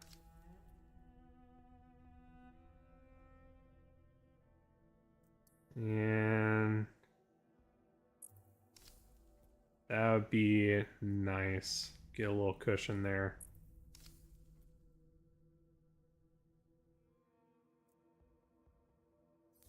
Okay, hold on to the rest of it. You know, if I can help it, we won't take any damage.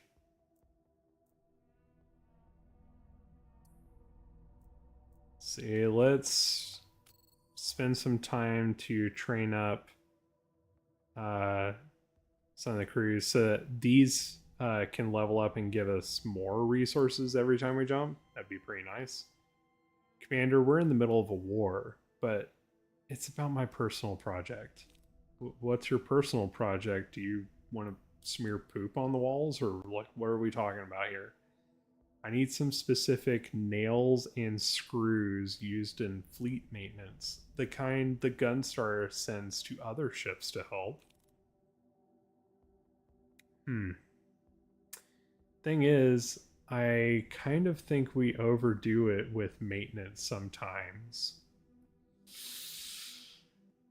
Do we though?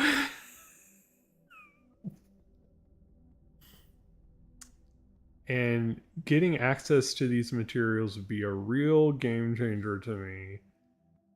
You know, we kind of need to make sure in a war situation that we're maintaining our ships.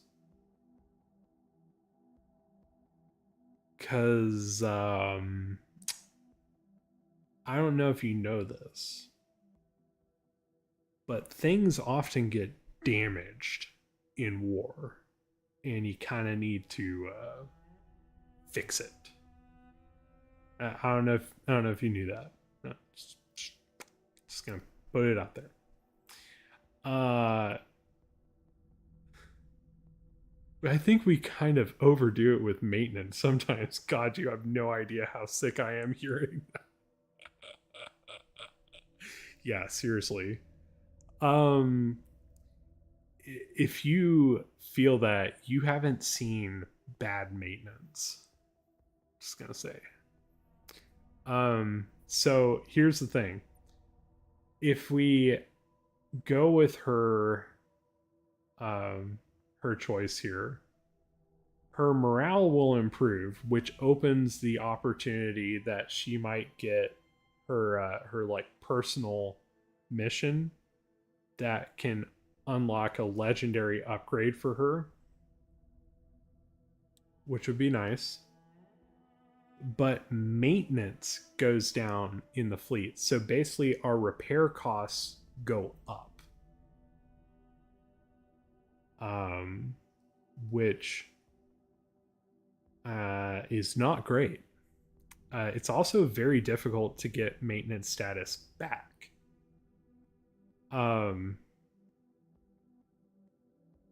Yeah, it's one of those that it's sort of like fleet health. Like once you start losing, it's hard to get it back. But if her morale is down, then her effectiveness to whatever she's assigned to actually goes down, and I think they can straight up rebel on you and freak out if their morale goes low enough.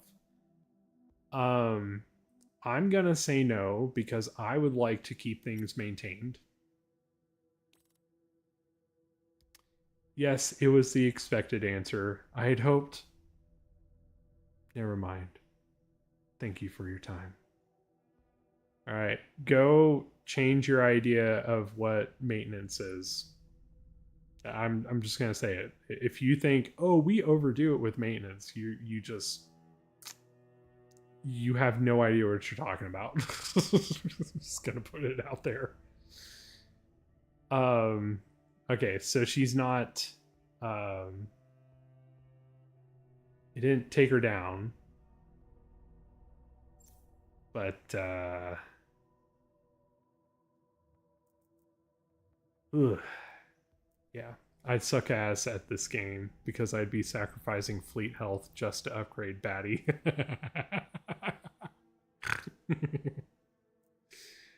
Space. So risque. Alright, let's just invest the time to upgrade this, and now it'll give us 50 scrap every time we jump. Not bad.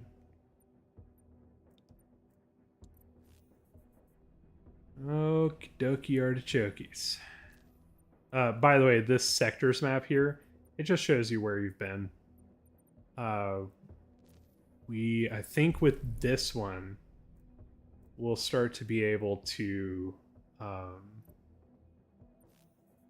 plot, like, okay, so this is, you've probably seen a roguelite before. You get different opportunities depending on which node you go to. Got two options here. One, we could get Tilium. That's what the little drop is right there.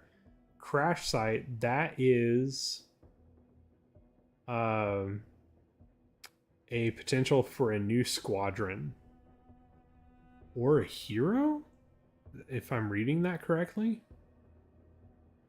Smuggler's Cache, we get either a new passive upgrade or a new weapon for the ship. Down here we get more supplies, more Tilium, or a new civilian ship. So what do you think? Do we see what kind of squadron we might be able to get? Like, we might be able to get another ship that we don't have yet. Or another hero. Another passive upgrade. Or another weapon. It's a lot of opportunity right there. Or we could go with kind of the safer option. Get more supplies. Which we kind of have a lot of. It's okay. Or get another civilian ship, and some civilian ships are really awesome. Like, there's one that will automatically intercept a missile every like 10 seconds, or will even shoot at other fighter squadrons, things like that. So what do you think? What would you pick if you were in the pilot seat here? I kind of like this one. Especially because I might be able to get a weapon to put in place of the nuke launcher, because the nuke launcher you really just want to use in an emergency freak out situation, like I need an oh shit button. Whereas if I get another gun, it could be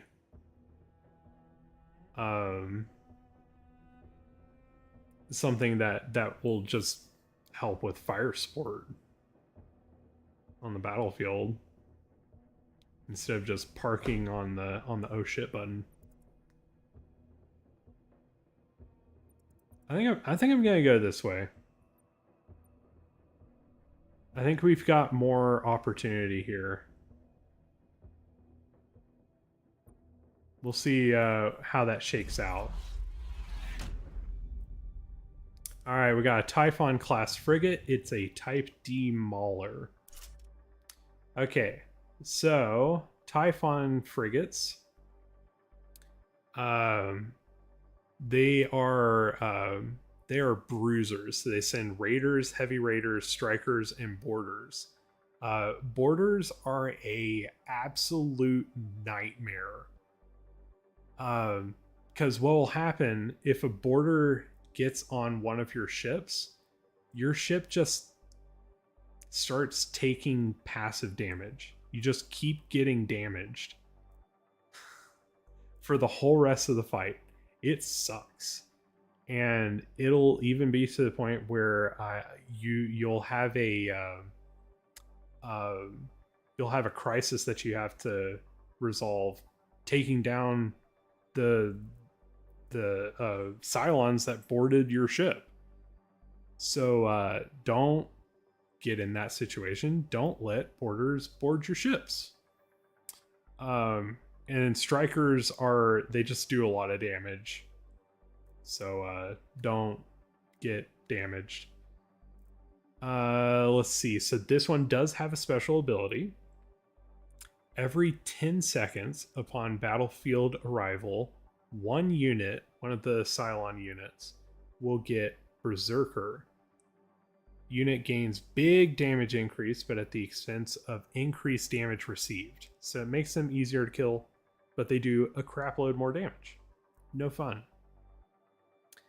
And they also have a mutation that they can use. Unit gains 10 damage every time it deals damage. That sucks.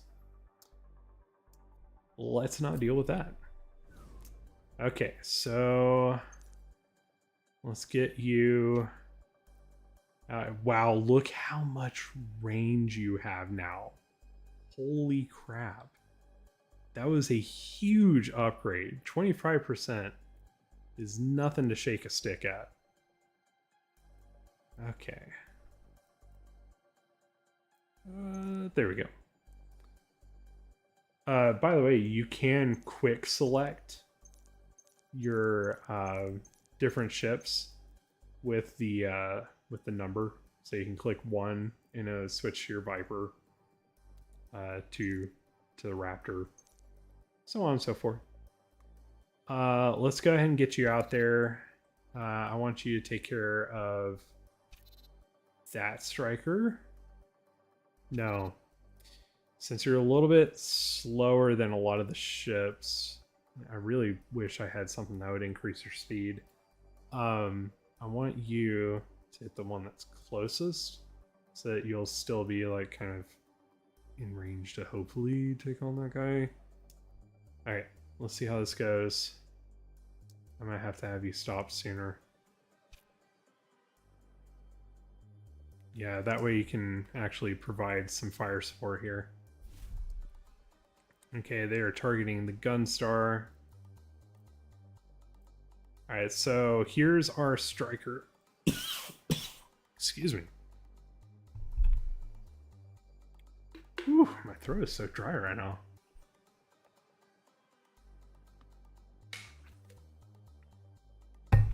Okay. Striker has disruptive bullets. It applies slow when it hits somebody. This will always keep on its original target. And only taunt can force it to change a target. So a lot of times, a lot of the units in this game, if you shoot at them, they'll target what shot at them instead. A striker can't be distracted like that unless something like a wolf or something that can activate a taunt can force them over to redirect. It's a little situational, but it's something that can be really useful in a tight pinch to be able to redirect units, get them off of, like, let's say the Asham here was about to blow up and these two guys were about to get to it and blow it up. It'd be really nice to be able to shoot at those, make them target, a squadron instead that can deal with it better. Like, these can't even shoot back, So it's a little situational, but very important to remember that strikers don't shake unless you've got taunt. to make them shake.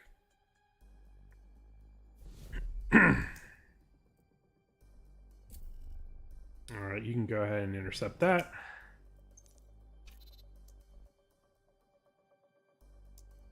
Oh, are you in a spot where you can help with that? Should have moved you sooner.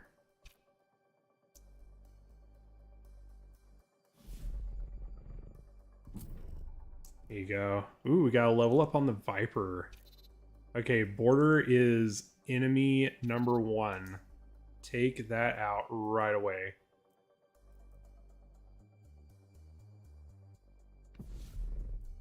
Perfect. Ooh, we got an upgrade on the Raptor as well. Okay, we got strikers coming in there. Let's go ahead and bring you in to bring the pain.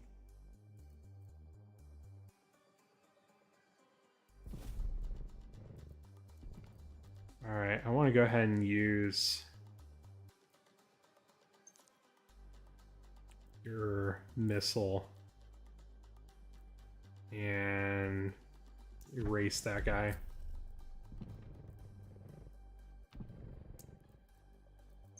Okay, you can target both of them. I'm gonna go ahead and slit the baby.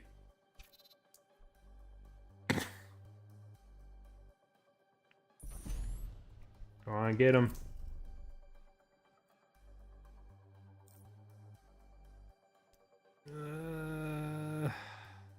Yeah.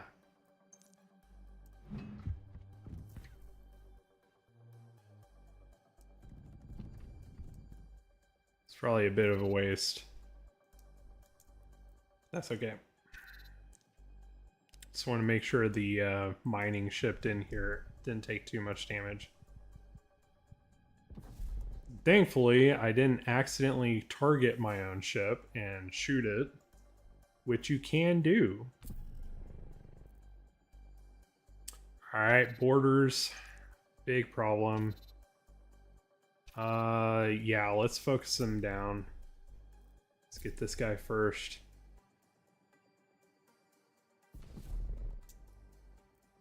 And I need you on this guy big time. Got more missiles coming in.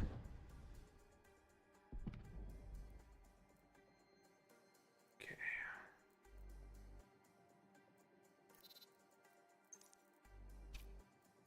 Nope. Just need you to shoot it. Get it, get it. Okay. Oh, no, no, no, no, no. Holy crap. Okay. I think the Raptor's getting it. Oh my god. Okay. It's actually very similar to Everspace in the sense that you're traveling a branching path through different systems and you get chased off by big capital ships that are pursuing you. Yeah, pretty much.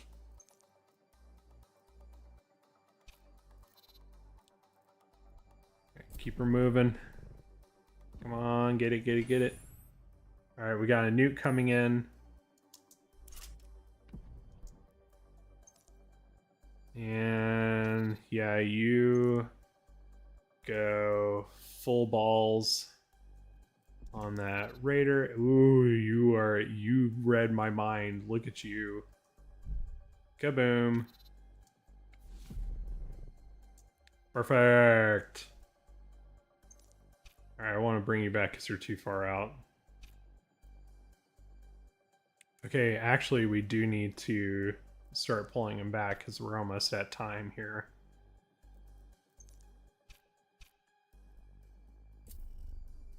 All right. We've kicked the hornet's nest, people.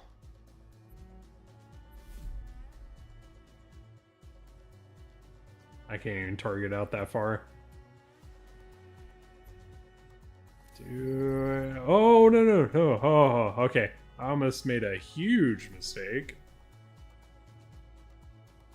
Okay, you go ahead and cover that. No, no, no. Why aren't you retreating? Why aren't you getting in? Please go home. Don't be a hero. Alright, bye bye bye. See you five never. All cruisers fire at will. Burn their mongrel hides. Exactly. Okay, that was almost not great for the Hippolytus, but... Okay. Took a little bit of damage on you, but that's okay. It's just a scratch. Just a scratch. You know, I'll send out my maintenance guys. They'll paint it. It'll look brand new. It's all good. So we get more experience on the Asham. You are very far from a level up. You get just some nice little scrap. Get you more experience. And just buy you a level up. And I kind of like that idea. Especially because I gave you the short end of the stick and didn't give you the screws that you needed for some reason. Okay. See, don't want this because you're not on a Gunstar weapon. Gain 10% extra fleet health when fleet health is a reward. All assigned squadron abilities or Gunstar weapons area of effects gain 10% radius. That's not bad.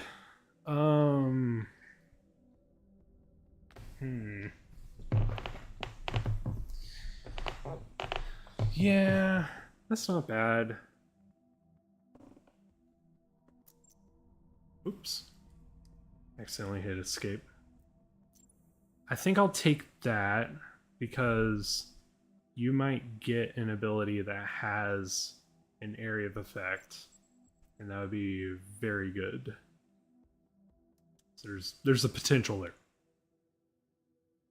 Not saying it's happening right now, but there is a potential.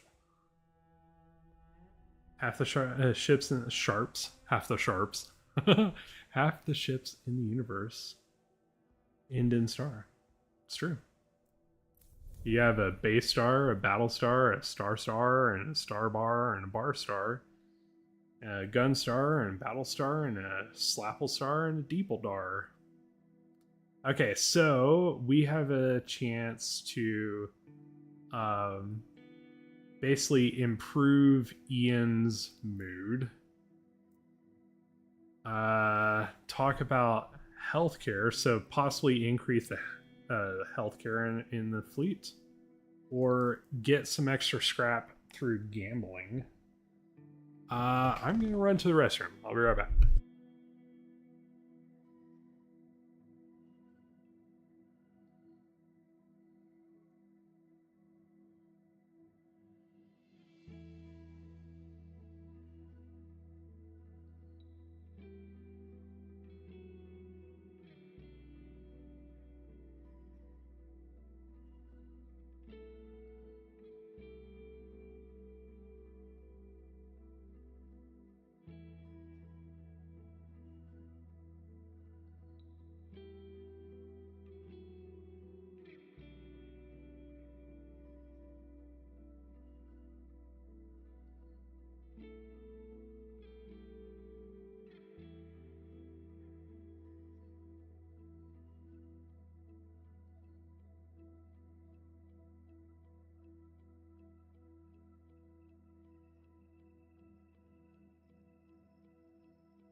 Alright, sorry about that. I've been just like chugging coffee. Alrighty. Yeah, many wars, stars and wars. I think we're going to do the thing that can up our chief tech's morale, because if we can get him to a higher morale level, we can unlock his personal journey and possibly get a legendary upgrade, which would just be boss. Would be really awesome.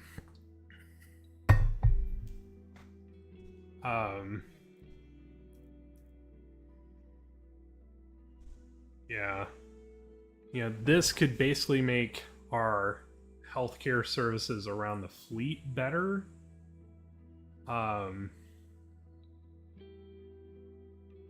But generally, I haven't seen this make a huge difference in runs. I'm not sure what all this this plugs into, but definitely want to see if I can get this guy on his personal journey. Care to play, Commander? All right, throwing balls at hoops and balls and ball hooping. All right, I'll give you a drink. Give you some good morale. Hell yeah. All right, that was expensive. That was 4 supplies, but we can get you on the warpath for your personal adventure. It's gonna be good times. We need to get you to excellent morale, which should be 1 level up from this.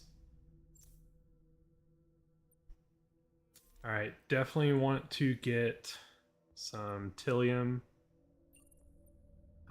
We'll get 6 from this because she gets an extra 1.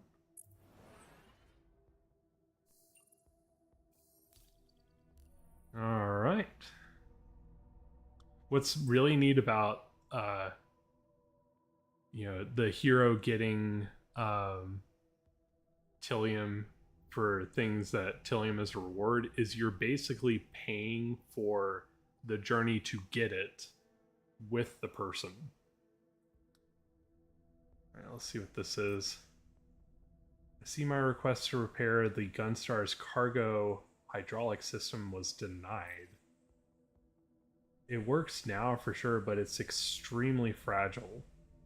A fire could destroy the whole system and turn this ship into little more than a floating hunk of garbage. I don't like the sound of that. Well, we got the scrap. And my chief tech says he needs it. So we're going to do it. Now our maintenance status is good. Ooh, okay. That's good, that's good. So, thankfully, it should be cheaper to repair things, which would be really nice. I like that. Oh, we have, oh yeah, that's right. Our, we had 2 ships that got a level up. Okay. All enemies within a radius have their damage increased. I was about to say, that's terrible. What? Why would I want that? Hey, enemies, you can hit me even harder.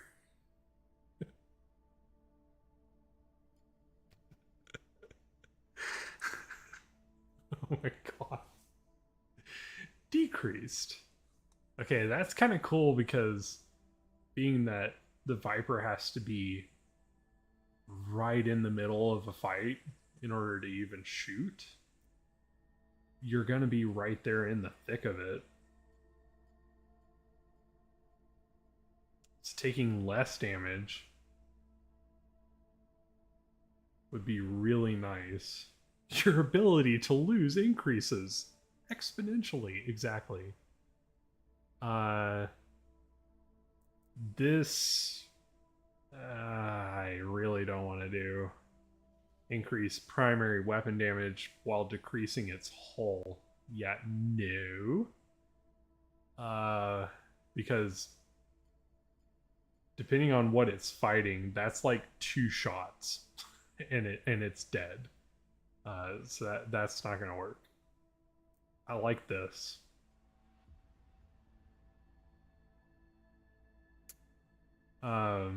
Applying taunt would be cool, but I want it to be more tanky if it's going to taunt, or fast, like way faster. You know, if this was like, if this had double the speed and it was just running circles around everything, then a taunt would be really funny because you'd be able to just like send them on a wild goose chase.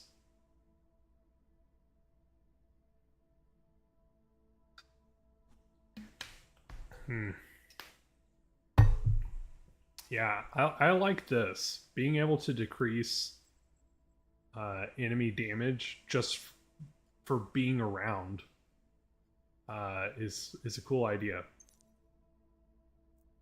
What do you got? Not doing that. That's like one shot for certain things. Be terrible.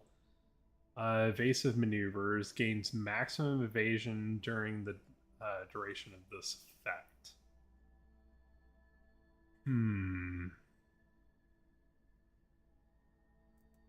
Or just a flat increase to evasion.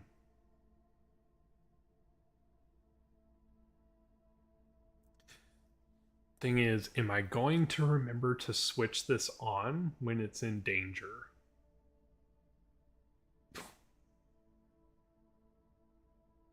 I'm not confident that I will. And that also makes it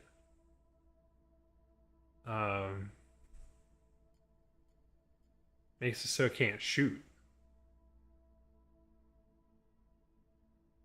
Yeah, so I'd rather just have a blanket increase to its evasion, so 5% more chance to not take damage is how we can look at that.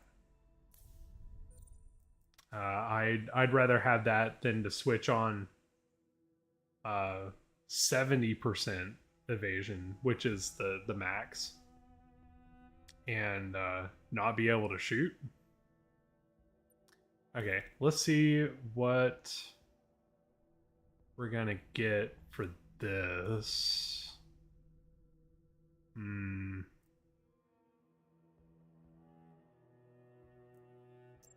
put you on it.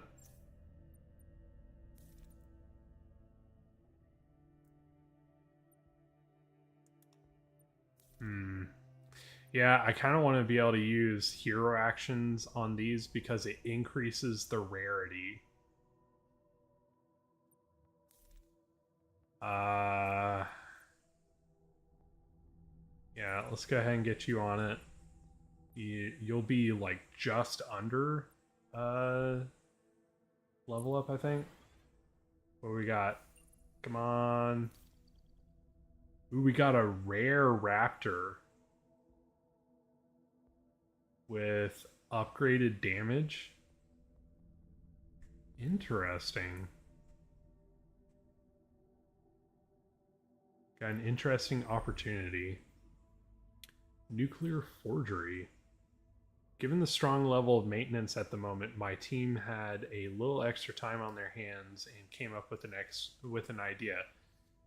Don't say that too loudly around the CAG, because she thinks that maintenance overdoes it, whatever the hell that's supposed to mean.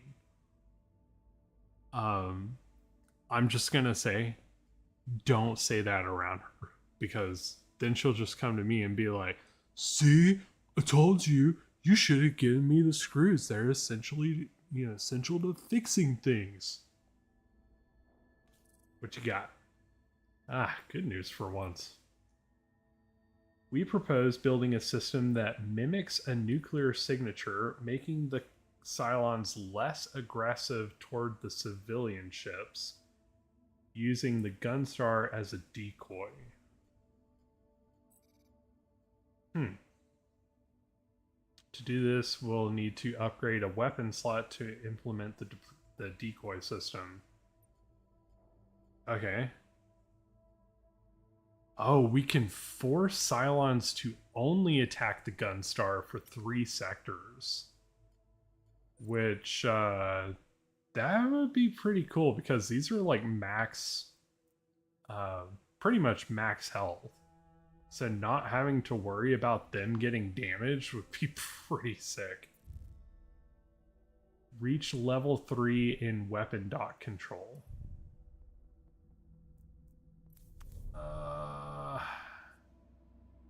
I need a lot more scrap for that.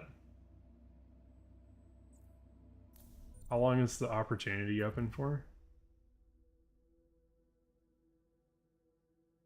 Doesn't say. Okay. Let's see if we get a passive or if we get a new weapon.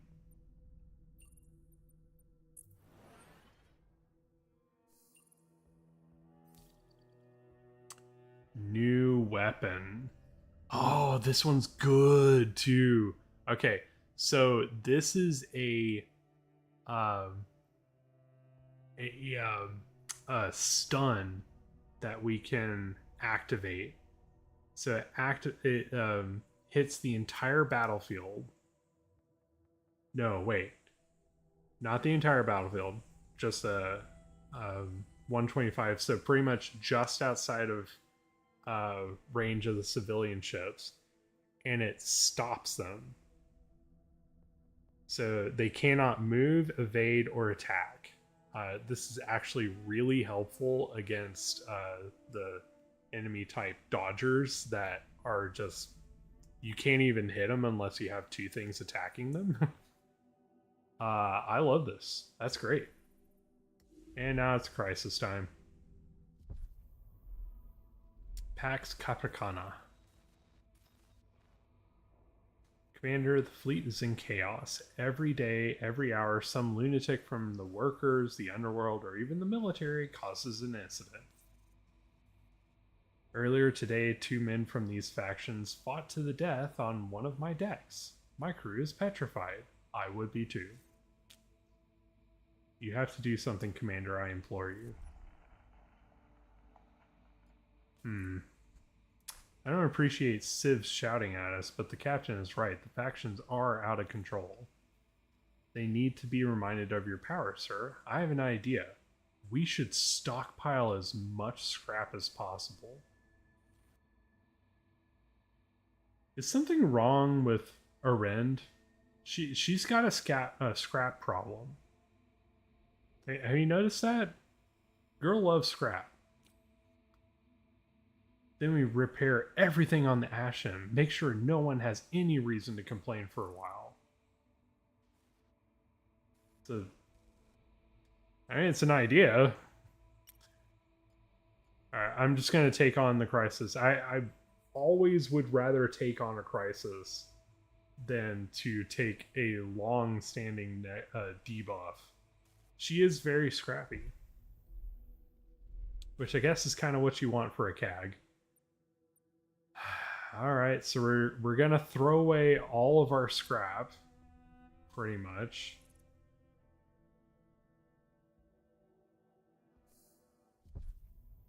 And we solve the crisis. Our idea seems to be working. I've received multiple reports of secret meetings. Wow. Secret meetings between the underworld workers and the military.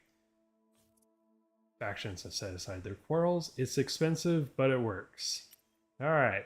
You guys get over your crap. Maybe start talking to each other. Be a good idea. Everybody chill the crap out. Okie dokie artichokes. Let's look at weapons. And I'm going to go ahead and take off the nuke launcher. And put this guy on. It would be very nice to be able to stun everybody. A really nice thing is I can pull the chief tech, and now this has a shorter cooldown. Good stuff. Let's see what our new friend can do. So it's got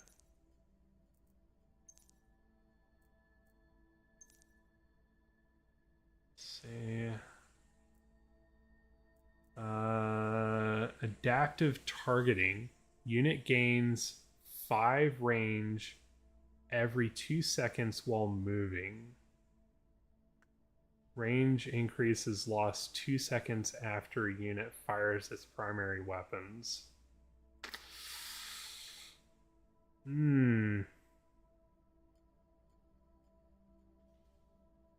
I don't love that.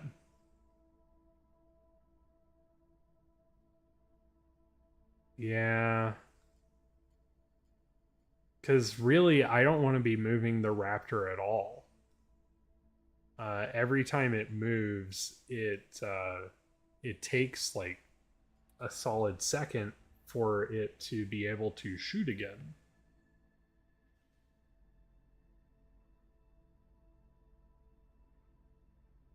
Yeah, that kind of sucks.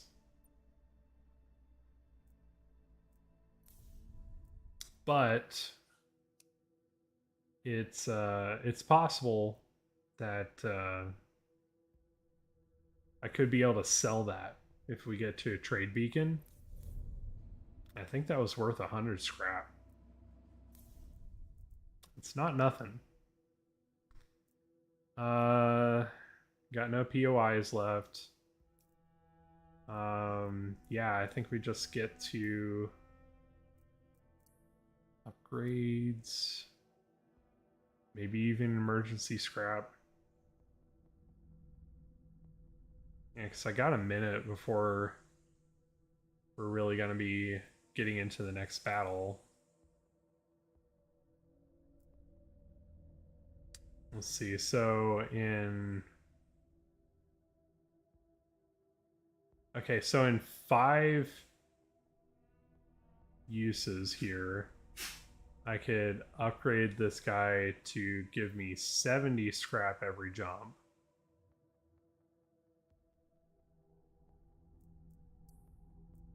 Whereas if I do this 5 times, I'll have 40 scrap. Yeah, no. Okay, so I'm going to... Yeah, I'm just going to put in the time to forcibly upgrade the Hippolytus so that next time we're getting like even more scrap and we'll just be, swimming in scrap.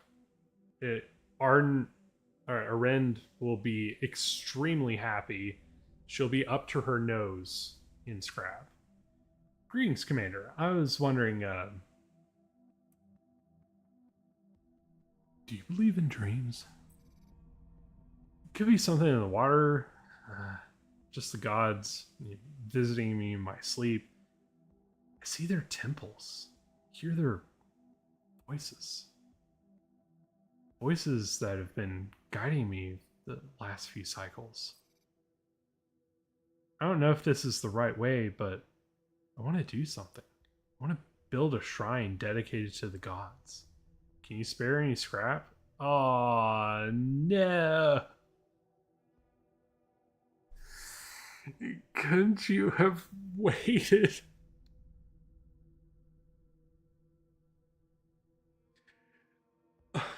If you ask me in the next sector, I can help you. Oh, man. I'm sorry. That sucks.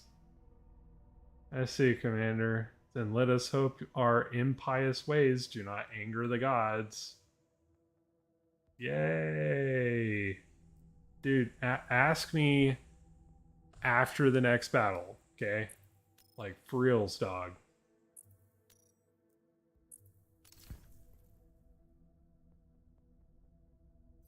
Okay, so we are at level 3, max level. We got nothing else. Yeah, I'm just gonna train you guys up. Get more supplies too, would be really nice. Let me make sure our loadout looks good. I'm not gonna bring the new ship out. I'm just gonna leave it in because honestly, I like this more. It just has a bonus to evasion, but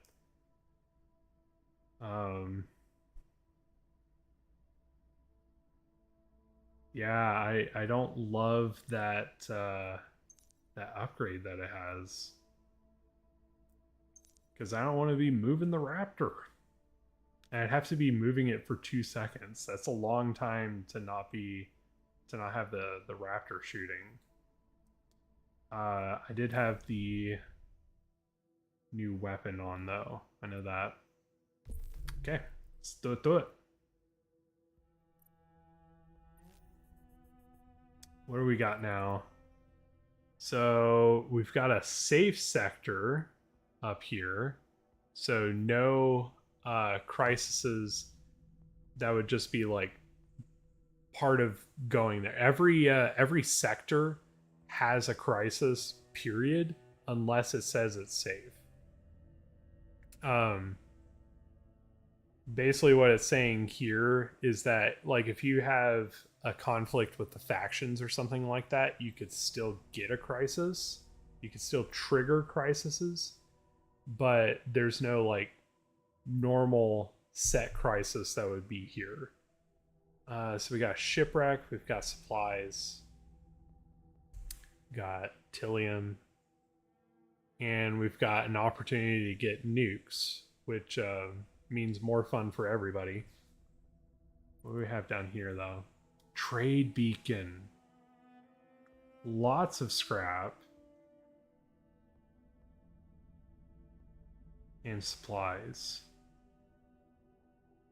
So I either don't have to worry about a crisis and get like a bunch of commodities,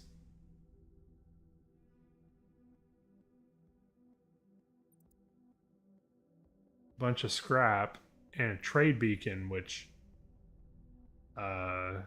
could be awesome. Like we could get something awesome from the trade ship, or nothing at all. It could have absolute bupkis. I'm gonna go for this. Yeah, we're gonna have to deal with a crisis, but the possibility of trading the ship that we just got for something even better would yeah, sounds like a good plan to me. So we got, it's another Typhon. This is a Blitz type. Okay, so we've got the same loadout that we had before. Oh, some of these get a speed increase this time instead of the bonus to damage. Hmm.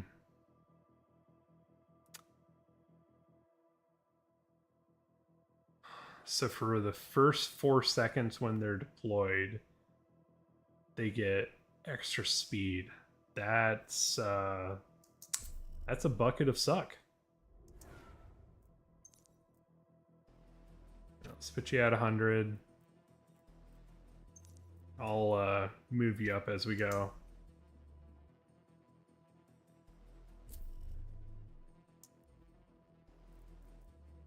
Yeah, okay, so now you're set up to, yeah, look at that. That's terrible.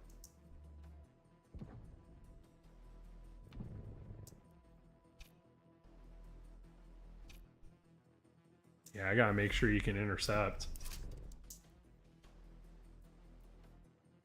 Let's get you on that heavy raider. And I'll just... Yeah. Move you up. Those two will be taken care of by the flak. Yep. Yep. Ah. Alright, took some damage to Hippolytus. You know that Hippolytus is like, you know, you're the one that let me get nuked. And what I say to that is, that's true. That was a thing that happened.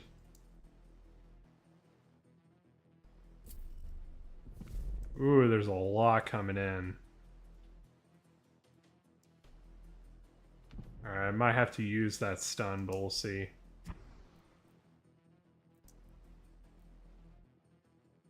Okay, we'll let the sniper worry about the missile. No! Oh my goodness. Holy crap. I told you to worry about the missile. Ooh boy, that was close.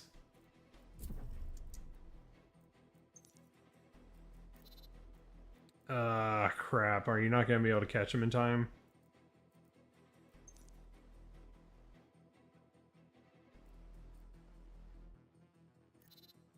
Let's make sure you're...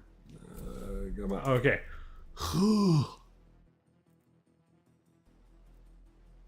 Boo is coming out! I'd be freaking out there, dude.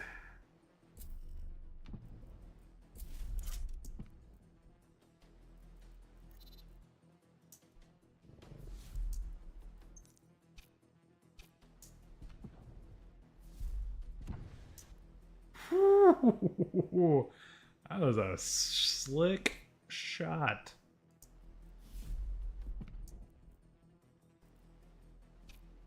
All right, you go ahead and intercept this.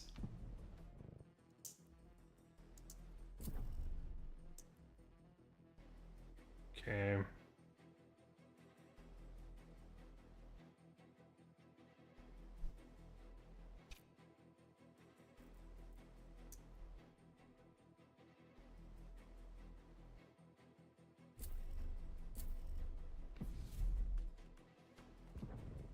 Yep.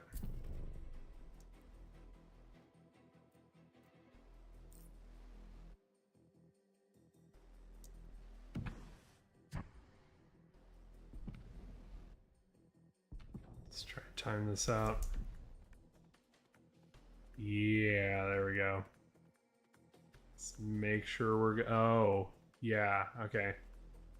I keep forgetting this only has a 200 range.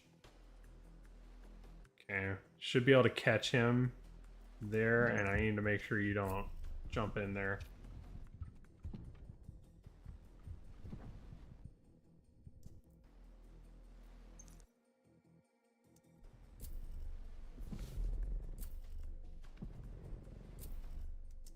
You gotta get him? Okay. Had me worried there.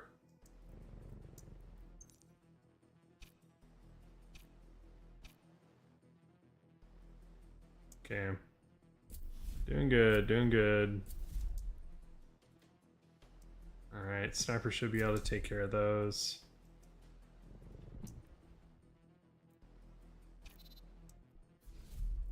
Get him.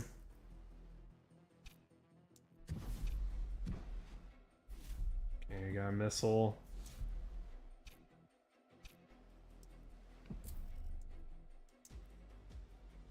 Ooh boy, okay, it's getting real.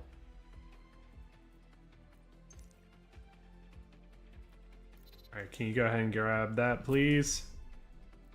Okay, I need you back on the ship right now.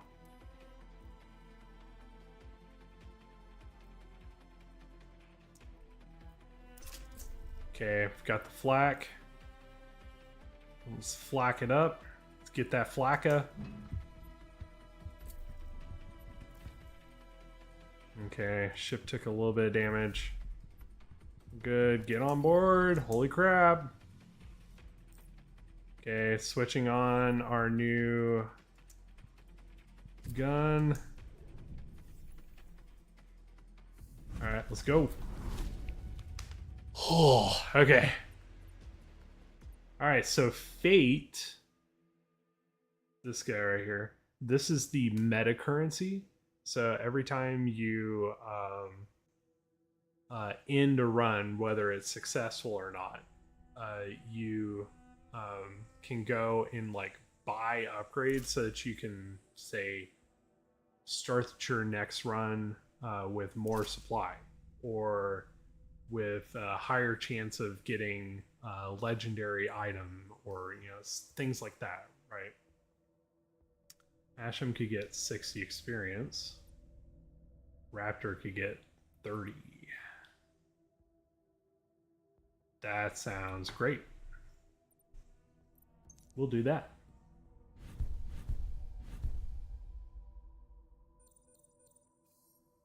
Okay, that was a bit of a nail biter right at the end. Let's see what we've got at the bar, because you never know when they give you an opportunity, like shop prices are 50% off, something like that. Cyrene's killing streak is off the charts. She's killed so many Cylons. Maybe there's something she could wear as a badge of honor. Cyrene Bullseye RN. What about Warlord? Bullseye, Warlord, or Butcher? Given that she's in the sniper fighter, I think Bullseye probably makes a lot of sense. What do you think?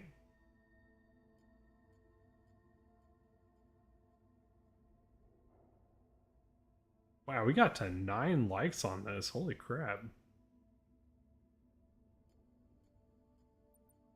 Appreciate that. I think it's gotta be Bullseye.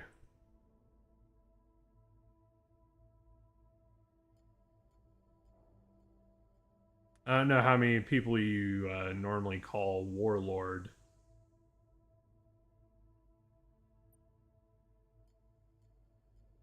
Butcher Cyrene would be better. Like, Butcher Cyrene. Yeah, Bullseye.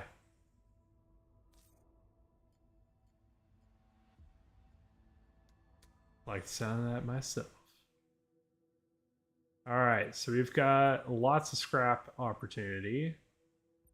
Got some supply opportunity too. Let's see. Oh, sorry. Didn't get to see what was at the bar. So we can increase our Exo's morale. We can do more maintenance stuff.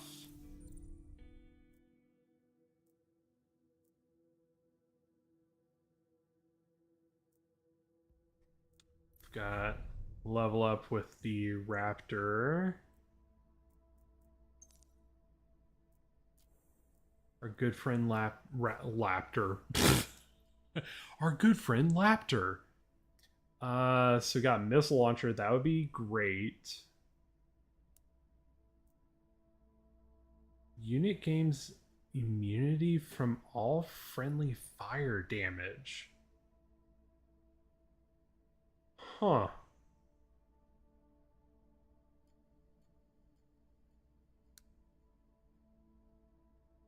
Interesting. So basically, we could drop flak, or even a nuke, right on top of the Raptor if it was surrounded.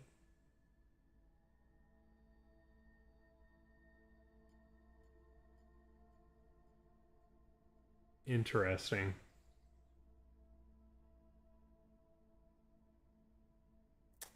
I like the idea of having another missile. It's basically you have another long range option, um, especially when you're on cooldown with your main gun. That'd be pretty sick. Let's see what we've got bumping around for the shop here. Good to know there are still survivors out there. You recognize her accent. She must be from Toron. Your exo discreetly points at one of the screens. I'm selling items I found. Nothing too fancy. But we're still trying to survive, aren't we? The merchant has a criminal record spanning 15 years. She was a freedom fighter on Toron, a violent one. Yay!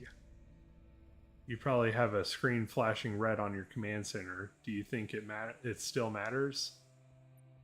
It doesn't anymore, but why are you doing this? The world is falling apart, Commander. Do you really think I would keep fighting the very last humans alive? Now more than ever, we need to stick together. My contacts report that a few groups are still fighting back on Caprica. We're just doing the same thing we were doing when we were enemies, Commander. We're fighting for a cause we believe in. Now, care to see my stock? What you got? Okay, so we got the Cobra. The Cobra is a support ship that it's basically like a shorter range Raptor that shoots bullets that slow and cripple ships so that they move slower, but also you do more damage to them. Cobra's okay.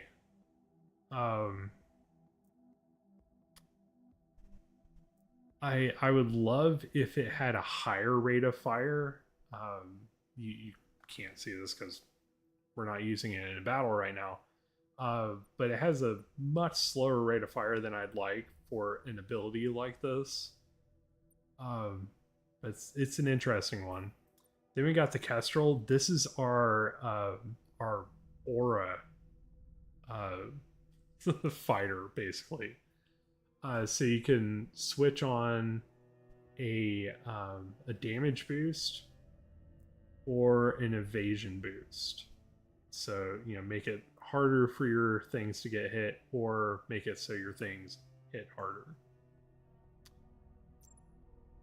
Got some heroes here. So we've got an evasion expert. Squadron gains 10% evasion. That's not bad.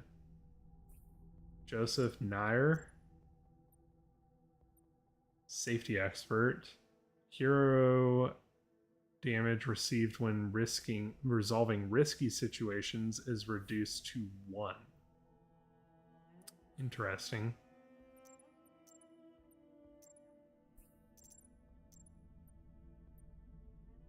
Or this person gained 10 fleet health every time, 10% fleet health for fleet health rewards. Nah.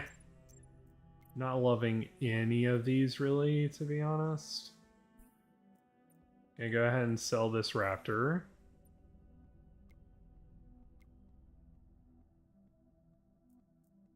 Because I don't need it. And... Huh.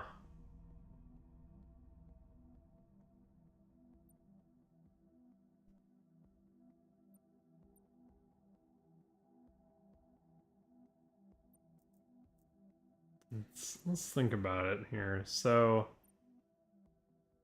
has 14 speed, 74 damage, 140 range. This one's obviously much shorter, less damage, a little bit faster. This one is weak, but it boosts everybody that in its range. It's kind of nice. I don't know, I just don't love any of these options. It's not exactly what I was hoping for. So I tell you what, I'm gonna reroll. Okay. So we've got another Viper. Not really a big fan of that. We've got the stealth version of the Viper. This is an interesting one. it basically is like if you made um, it so it could cloak. And it gets 100% bonus damage for 3 seconds when it drops the cloak. What's really neat is when it's in stealth, it can't be targeted. And it's got the hunter instinct, sort of like the Viper. And this is a rare version of the Wolf. It's got these two that are the same. And let's see. Unit gains 30% damage for 5 seconds every time it takes damage.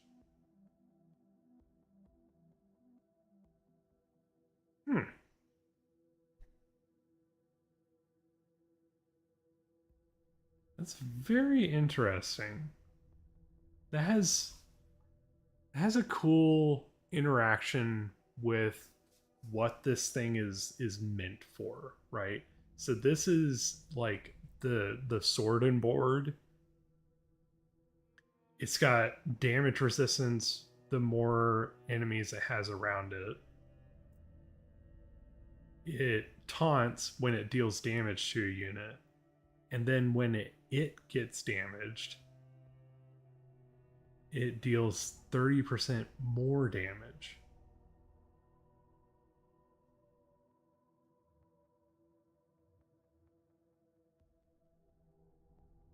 But it's also quite slow.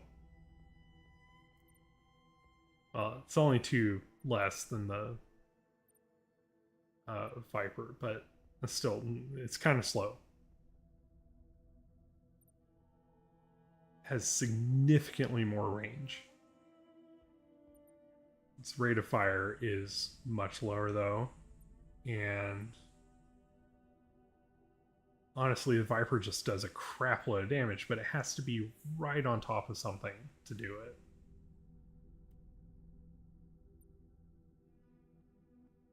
We might grab those other scrap points of interest and grab this wolf.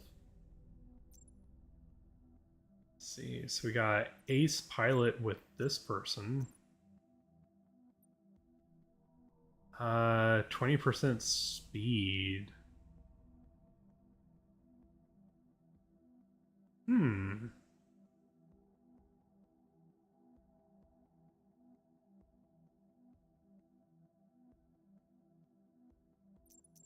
What about you? Nuke salvager. So you get an extra nuke every time nukes are on the table.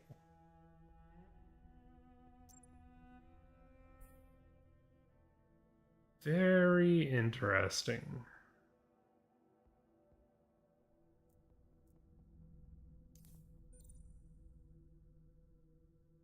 Let's grab some scrap here. And wow, everyone's about to level up here. It's very nice.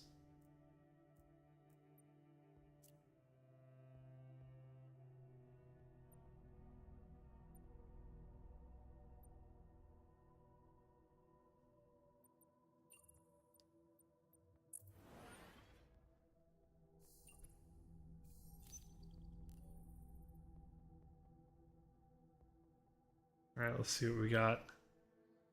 Since flight maintenance is okay. Oh, okay.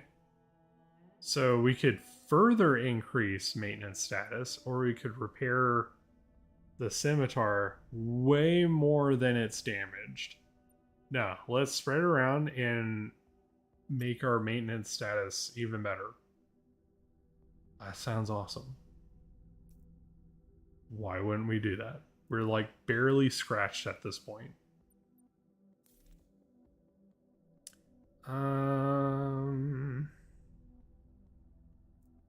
See what your thing is. Assigned Gunstar weapon gains 20% damage. Okay. 20% cooldown for 20% less damage. Gain fleet health every time. Yeah, I'm not crazy about that. Especially because I'd rather just not lose fleet health to begin with. 20% more damage on our offensive flak sounds boss coffee. Let's get you on this.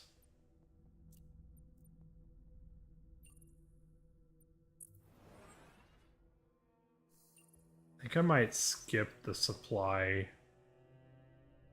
thing, but we'll see. Don't love this. You're not on a squadron. Actually, you know what? The weapon that you're on right now doesn't damage anything. It's basically a panic button, you know, to slow down.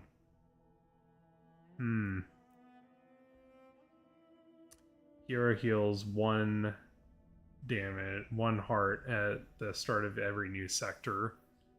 It's kind of neat. If we were taking a lot of damage, that would be like pretty awesome. I kind of love that you would have a. You're pretty much able to use that stun much more often. That's not bad, and it's not doing damage anyway. So who cares?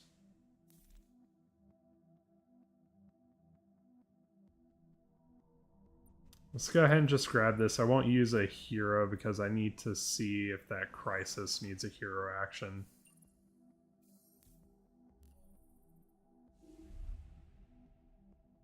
Let's see what we got. Nuke meltdown. No Gouda.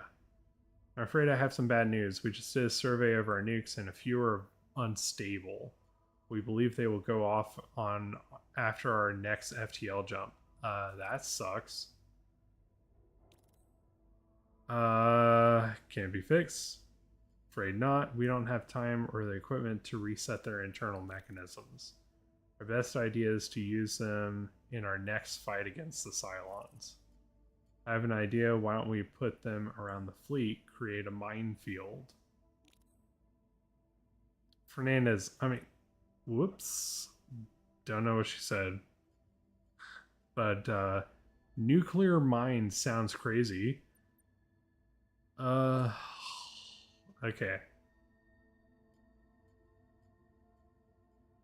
So we either use both of our nukes.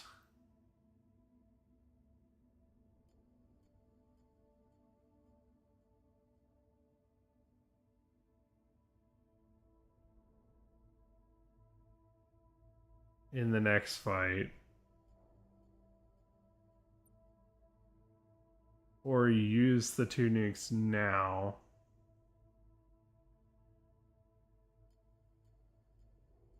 And make nuclear mines.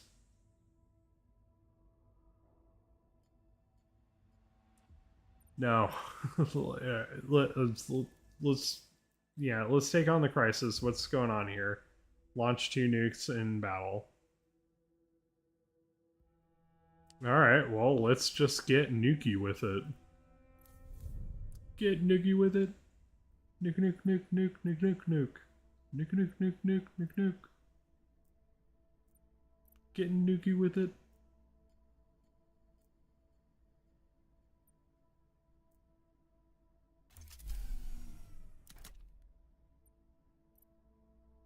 Alright, we're gonna get nuke happy, people. It's too bad. I always like to hold on to those. Well, I would like to hang on to those as, you know, super backup panic buttons, but gotta do what you gotta do. I want this. It's expensive, but I'm gonna buy it. And in return, I'll just sell you back this wolf, and it won't cost that much in comparison.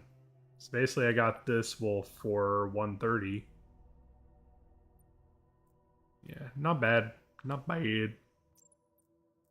Not bad. Still have a pretty healthy amount of scrap. And I'm gonna hire you since you make ship faster.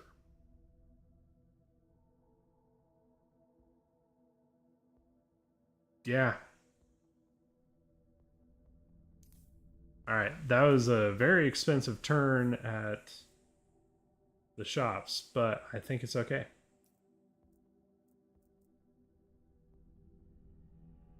And now we have another hero to do hero actions. Can't really hate that. Alright, I'm going to throw you on the wolf. And now you're actually faster than... Yeah, you're faster than the Viper. While having significantly more range. And range is essentially more damage, but in terms of time. Because if you're not in range, you're not doing any damage at all. So yeah, that's pretty freaking dope. And basically, the more damage the wolf takes, the more it's going to deal it back. So it's risky bisquicky, but you gotta do what you gotta do. Do I increase his morale, or do I see what happens if I increase relations with maintenance even more? I kind of need to know. You approach a group of maintenance specialists. After initial surprise, they make room for you to join. Let's see. 10% to all hull losses from situations. Meh. Meh. Meh to both of these.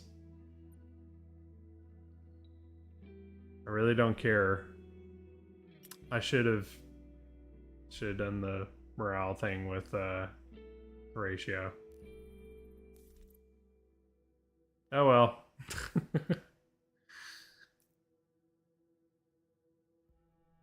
Yeah, I wasn't going to spend the extra supply there to get even more not health loss.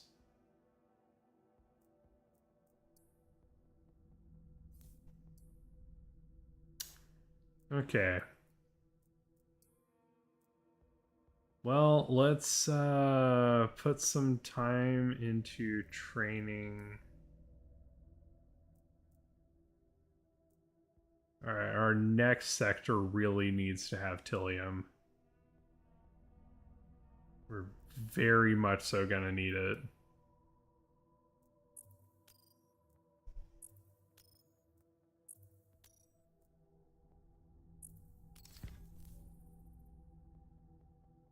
Alright, what we got?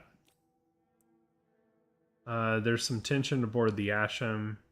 Dockers are using an empty deck, but Navy personnel warns it's off limits.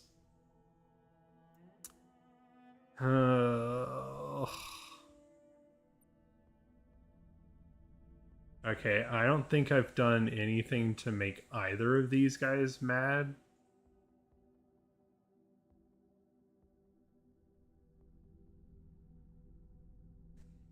I don't know what the military would need with a dock on the supply ship.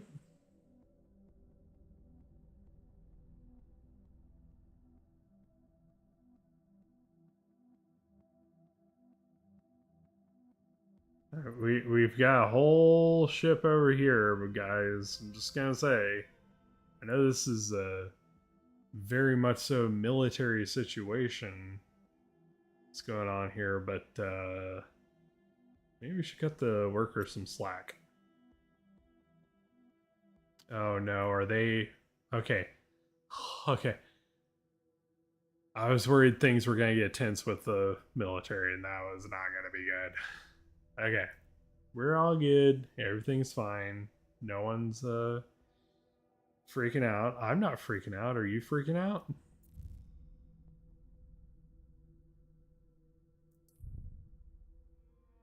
Do I have... No, I don't think I have enough scrap for this still. Dang.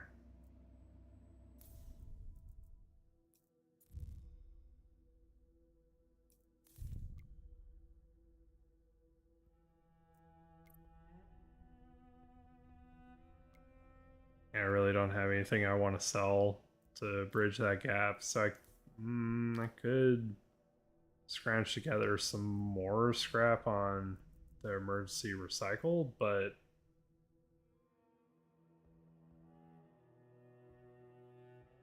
yeah, I'd rather just wait for the next cycle, and yeah, it's just not worth it to try to upgrade that right now. But now we're gonna get 70 supply, not 70, 7 supply, 70 scrap. I've got to use Nuke City. I'm just gonna throw some points into Tilium Refinery, so we've just got an extra trip basically for a POI in the future. Let's see what we got. Yeah, everybody's leveled up. I can't really afford any of the fleet upgrades that I want. Everybody's repaired. Yeah, we're all good. Everything's fine. Safe sector with Tilium and another squadron. Safe sector with mining, Tilium, and supply.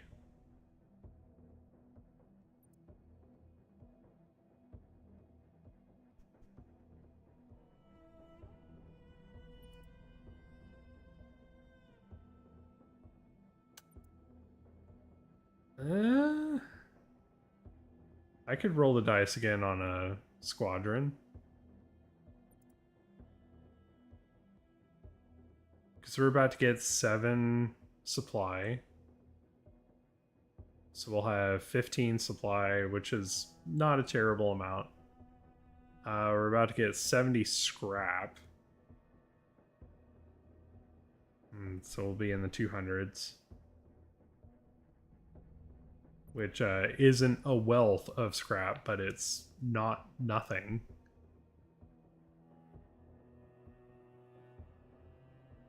But yeah, okay. So let's think about it this way.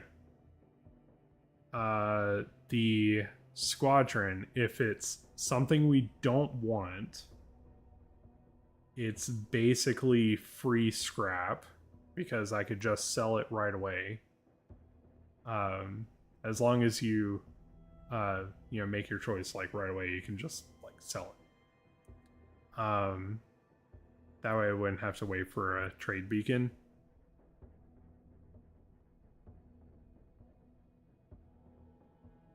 But then it could be a squadron that we really need, whereas we're not getting any new capabilities here. We're just reinforcing all of our supplies.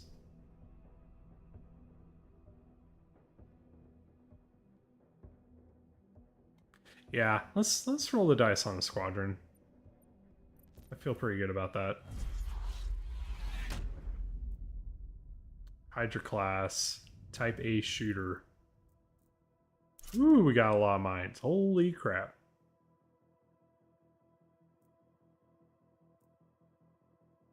All right. Cool thing about mines is you can shoot them and blow up raiders.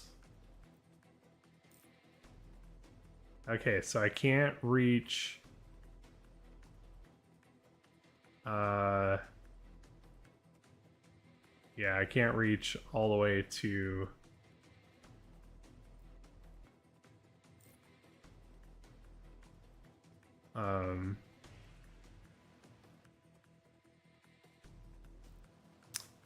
the frigate. Unfortunately, that would be fun though.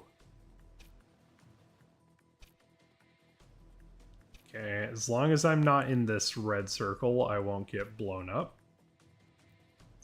And I don't know about you, but I don't like being blown up. Most days.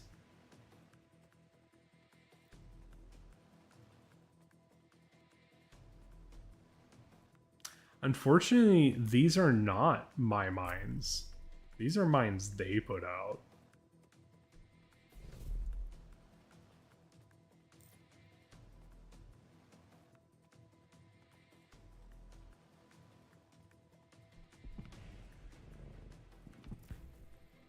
Alright, took a little bit of a hit to the gun star. That's okay.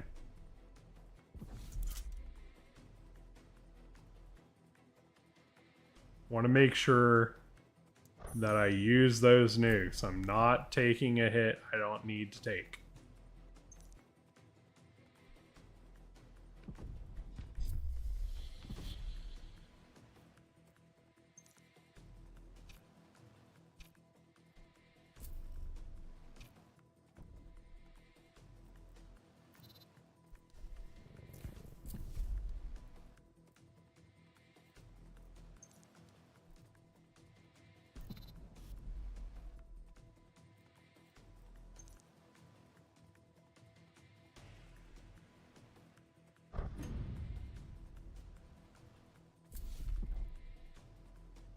What is it? Oh, I was about to say, what is it shooting at?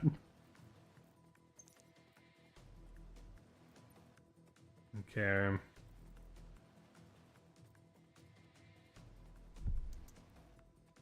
Crap.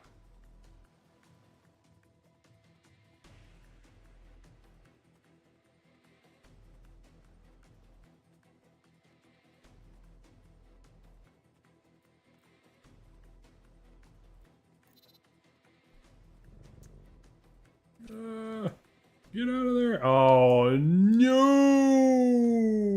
Okay. That was a bad idea. I was like, maybe I can outrun it. No, I could not. Alright, well, I just got the wolf. Oh, boy. Alright, get on that. Don't get in mine range, please.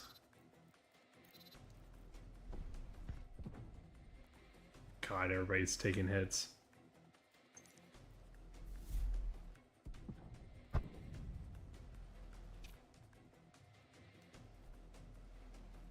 Alright, thankfully, the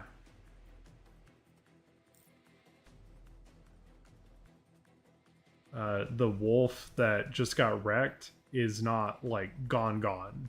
We'll be able to repair it. It's just gonna be expensive.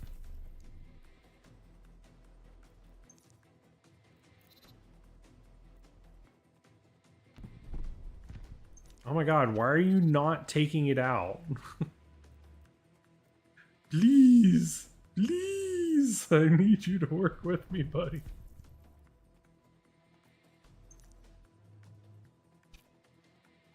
Let's shift you over some. Actually, I don't even like you there. It's way too close. I don't want a chance not having been close enough. Oh no. Okay, we're halfway through the battle. Let's use that second nuke already.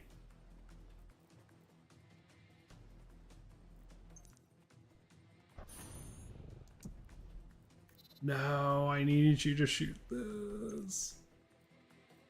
Okay, you're gonna have to do that.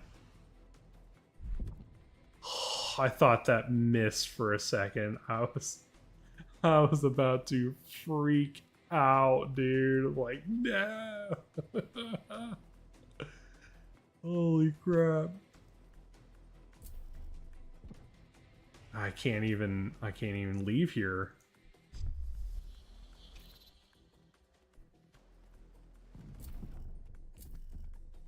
I can't even afford for it to not be there.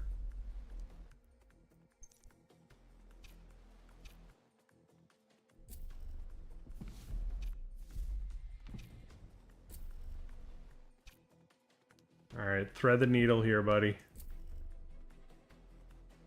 Actually, it's gonna come in range. No, don't do that. Sorry, I had a case of the stupids for a second.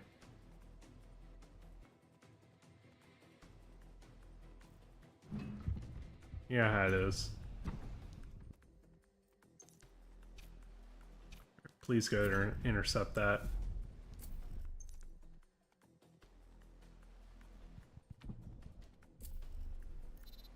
Yeah, get it. Spank you.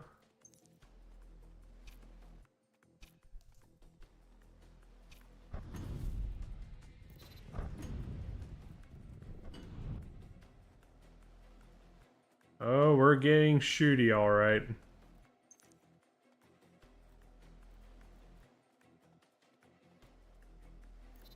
I mean, it's living up to its name. It's a type A shooter. It's definitely shooting.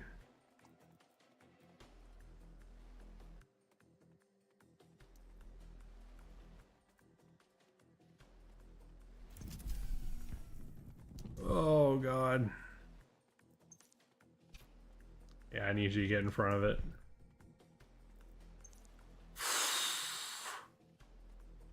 Hashem's taking a lot of damage.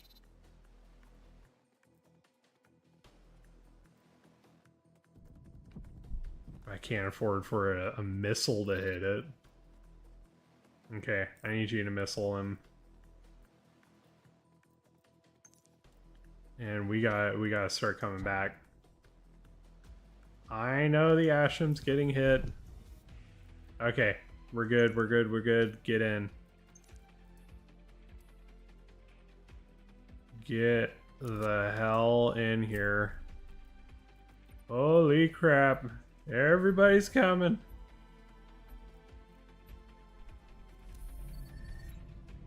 Everybody and their grandma's here. Get in the freaking ship. What are you doing? You're insane.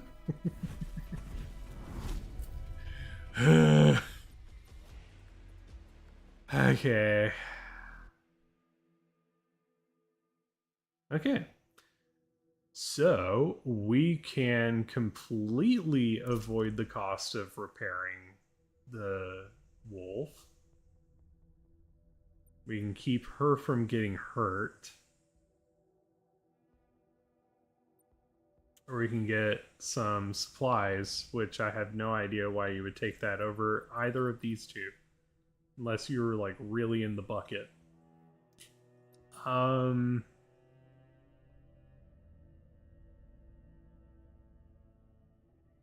mean, we've got a lot of scrap, but it's one of those things that you don't want to run low on that because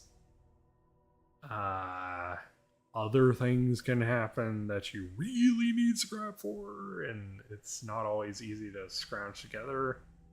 So yeah, we're going to not take that hit on the wolf. Okay, we didn't take 1,000 damage to our ship, thankfully. Damage nukes were successfully employed during our last combat, sir. We've avoided damage to the Gunstar. Let's call this a victory.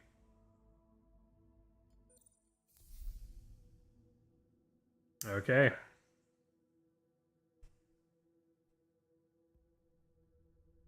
Man. Uh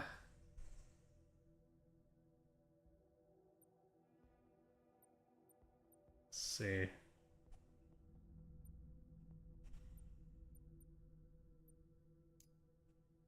Yeah, I think that's all I've got in my tank for today. I hope you enjoyed taking a peek at Battlestar Galactica Scattered Hope. It is so much fun, dude. Um, let's see. Can I even show off the other? No, I can't show off um, the other ships yet. That's okay. If you guys enjoy this, let me know, and I might buy this. This is just a demo. There's a lot more to this game, and honestly, I've just been really enjoying it. Something about this scratches a lot of itches in just the best way. And we haven't even gotten to one of my favorite parts of the game yet. Yeah, there's something really interesting that happens later in the runs that I think is just it's fascinating. Um, but yeah, this was Battlestar Galactica Scattered Hopes. Um, so I put out the post about that I was gonna be playing this on I think it was Wednesday, and the developer X account actually liked my post. I thought that was kind of neat. It's one of those like you totally didn't have to do that. You probably just have like a standing search that like brings you up pings whenever someone mentions the game or something like that. But it's kind of neat. Like, oh, they liked it. That's kind of cool. Um, yeah, this is a ton of fun. I really enjoy this.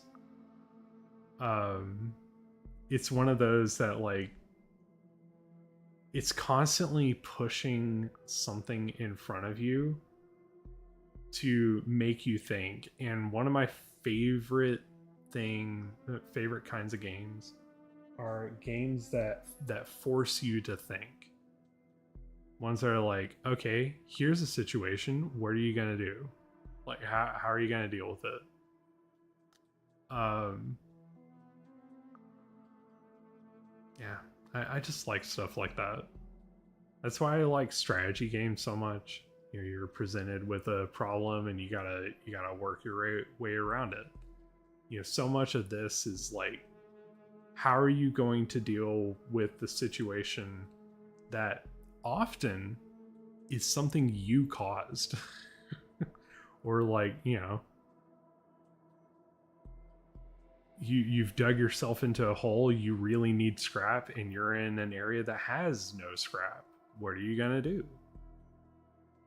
um it's just a very interesting uh game, and I know there's a lot of things like it. uh it's funny because I'm not even typically a giant roguelite fan. I really, really enjoyed Into the Breach. That really did it for me. And I really enjoy this.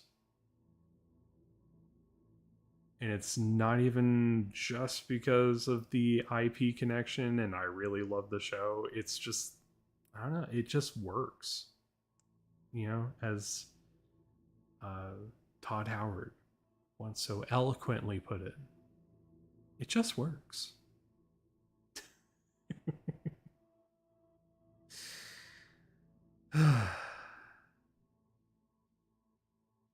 I'm tired. It's a good thing I'm about to go to bed, because I need it.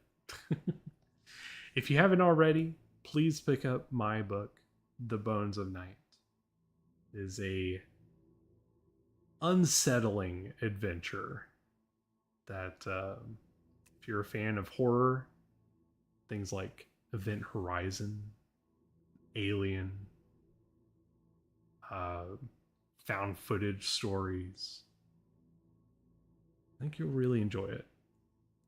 And if you don't pick it up.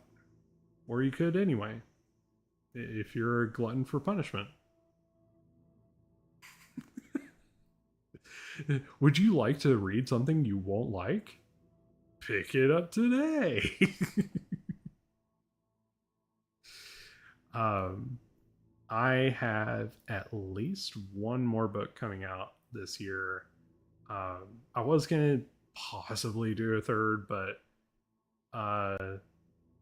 this next book is shaping up really well, and I really want to make sure that it's just gonna be just right. But there will be more details on that to come. Like I said, if you enjoyed this game, let me know, and I will probably pick it up. I'm probably gonna get it anyway, because I'm getting the itch that's like, play it, please.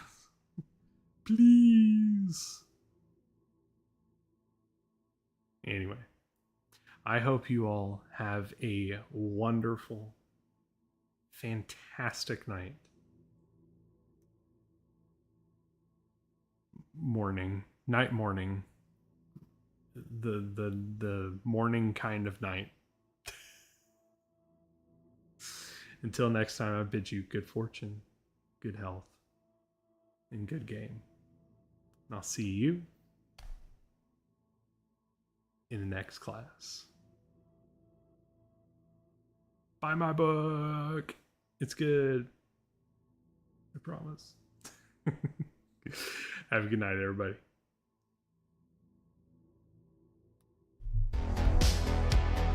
Thank you so much for watching the show.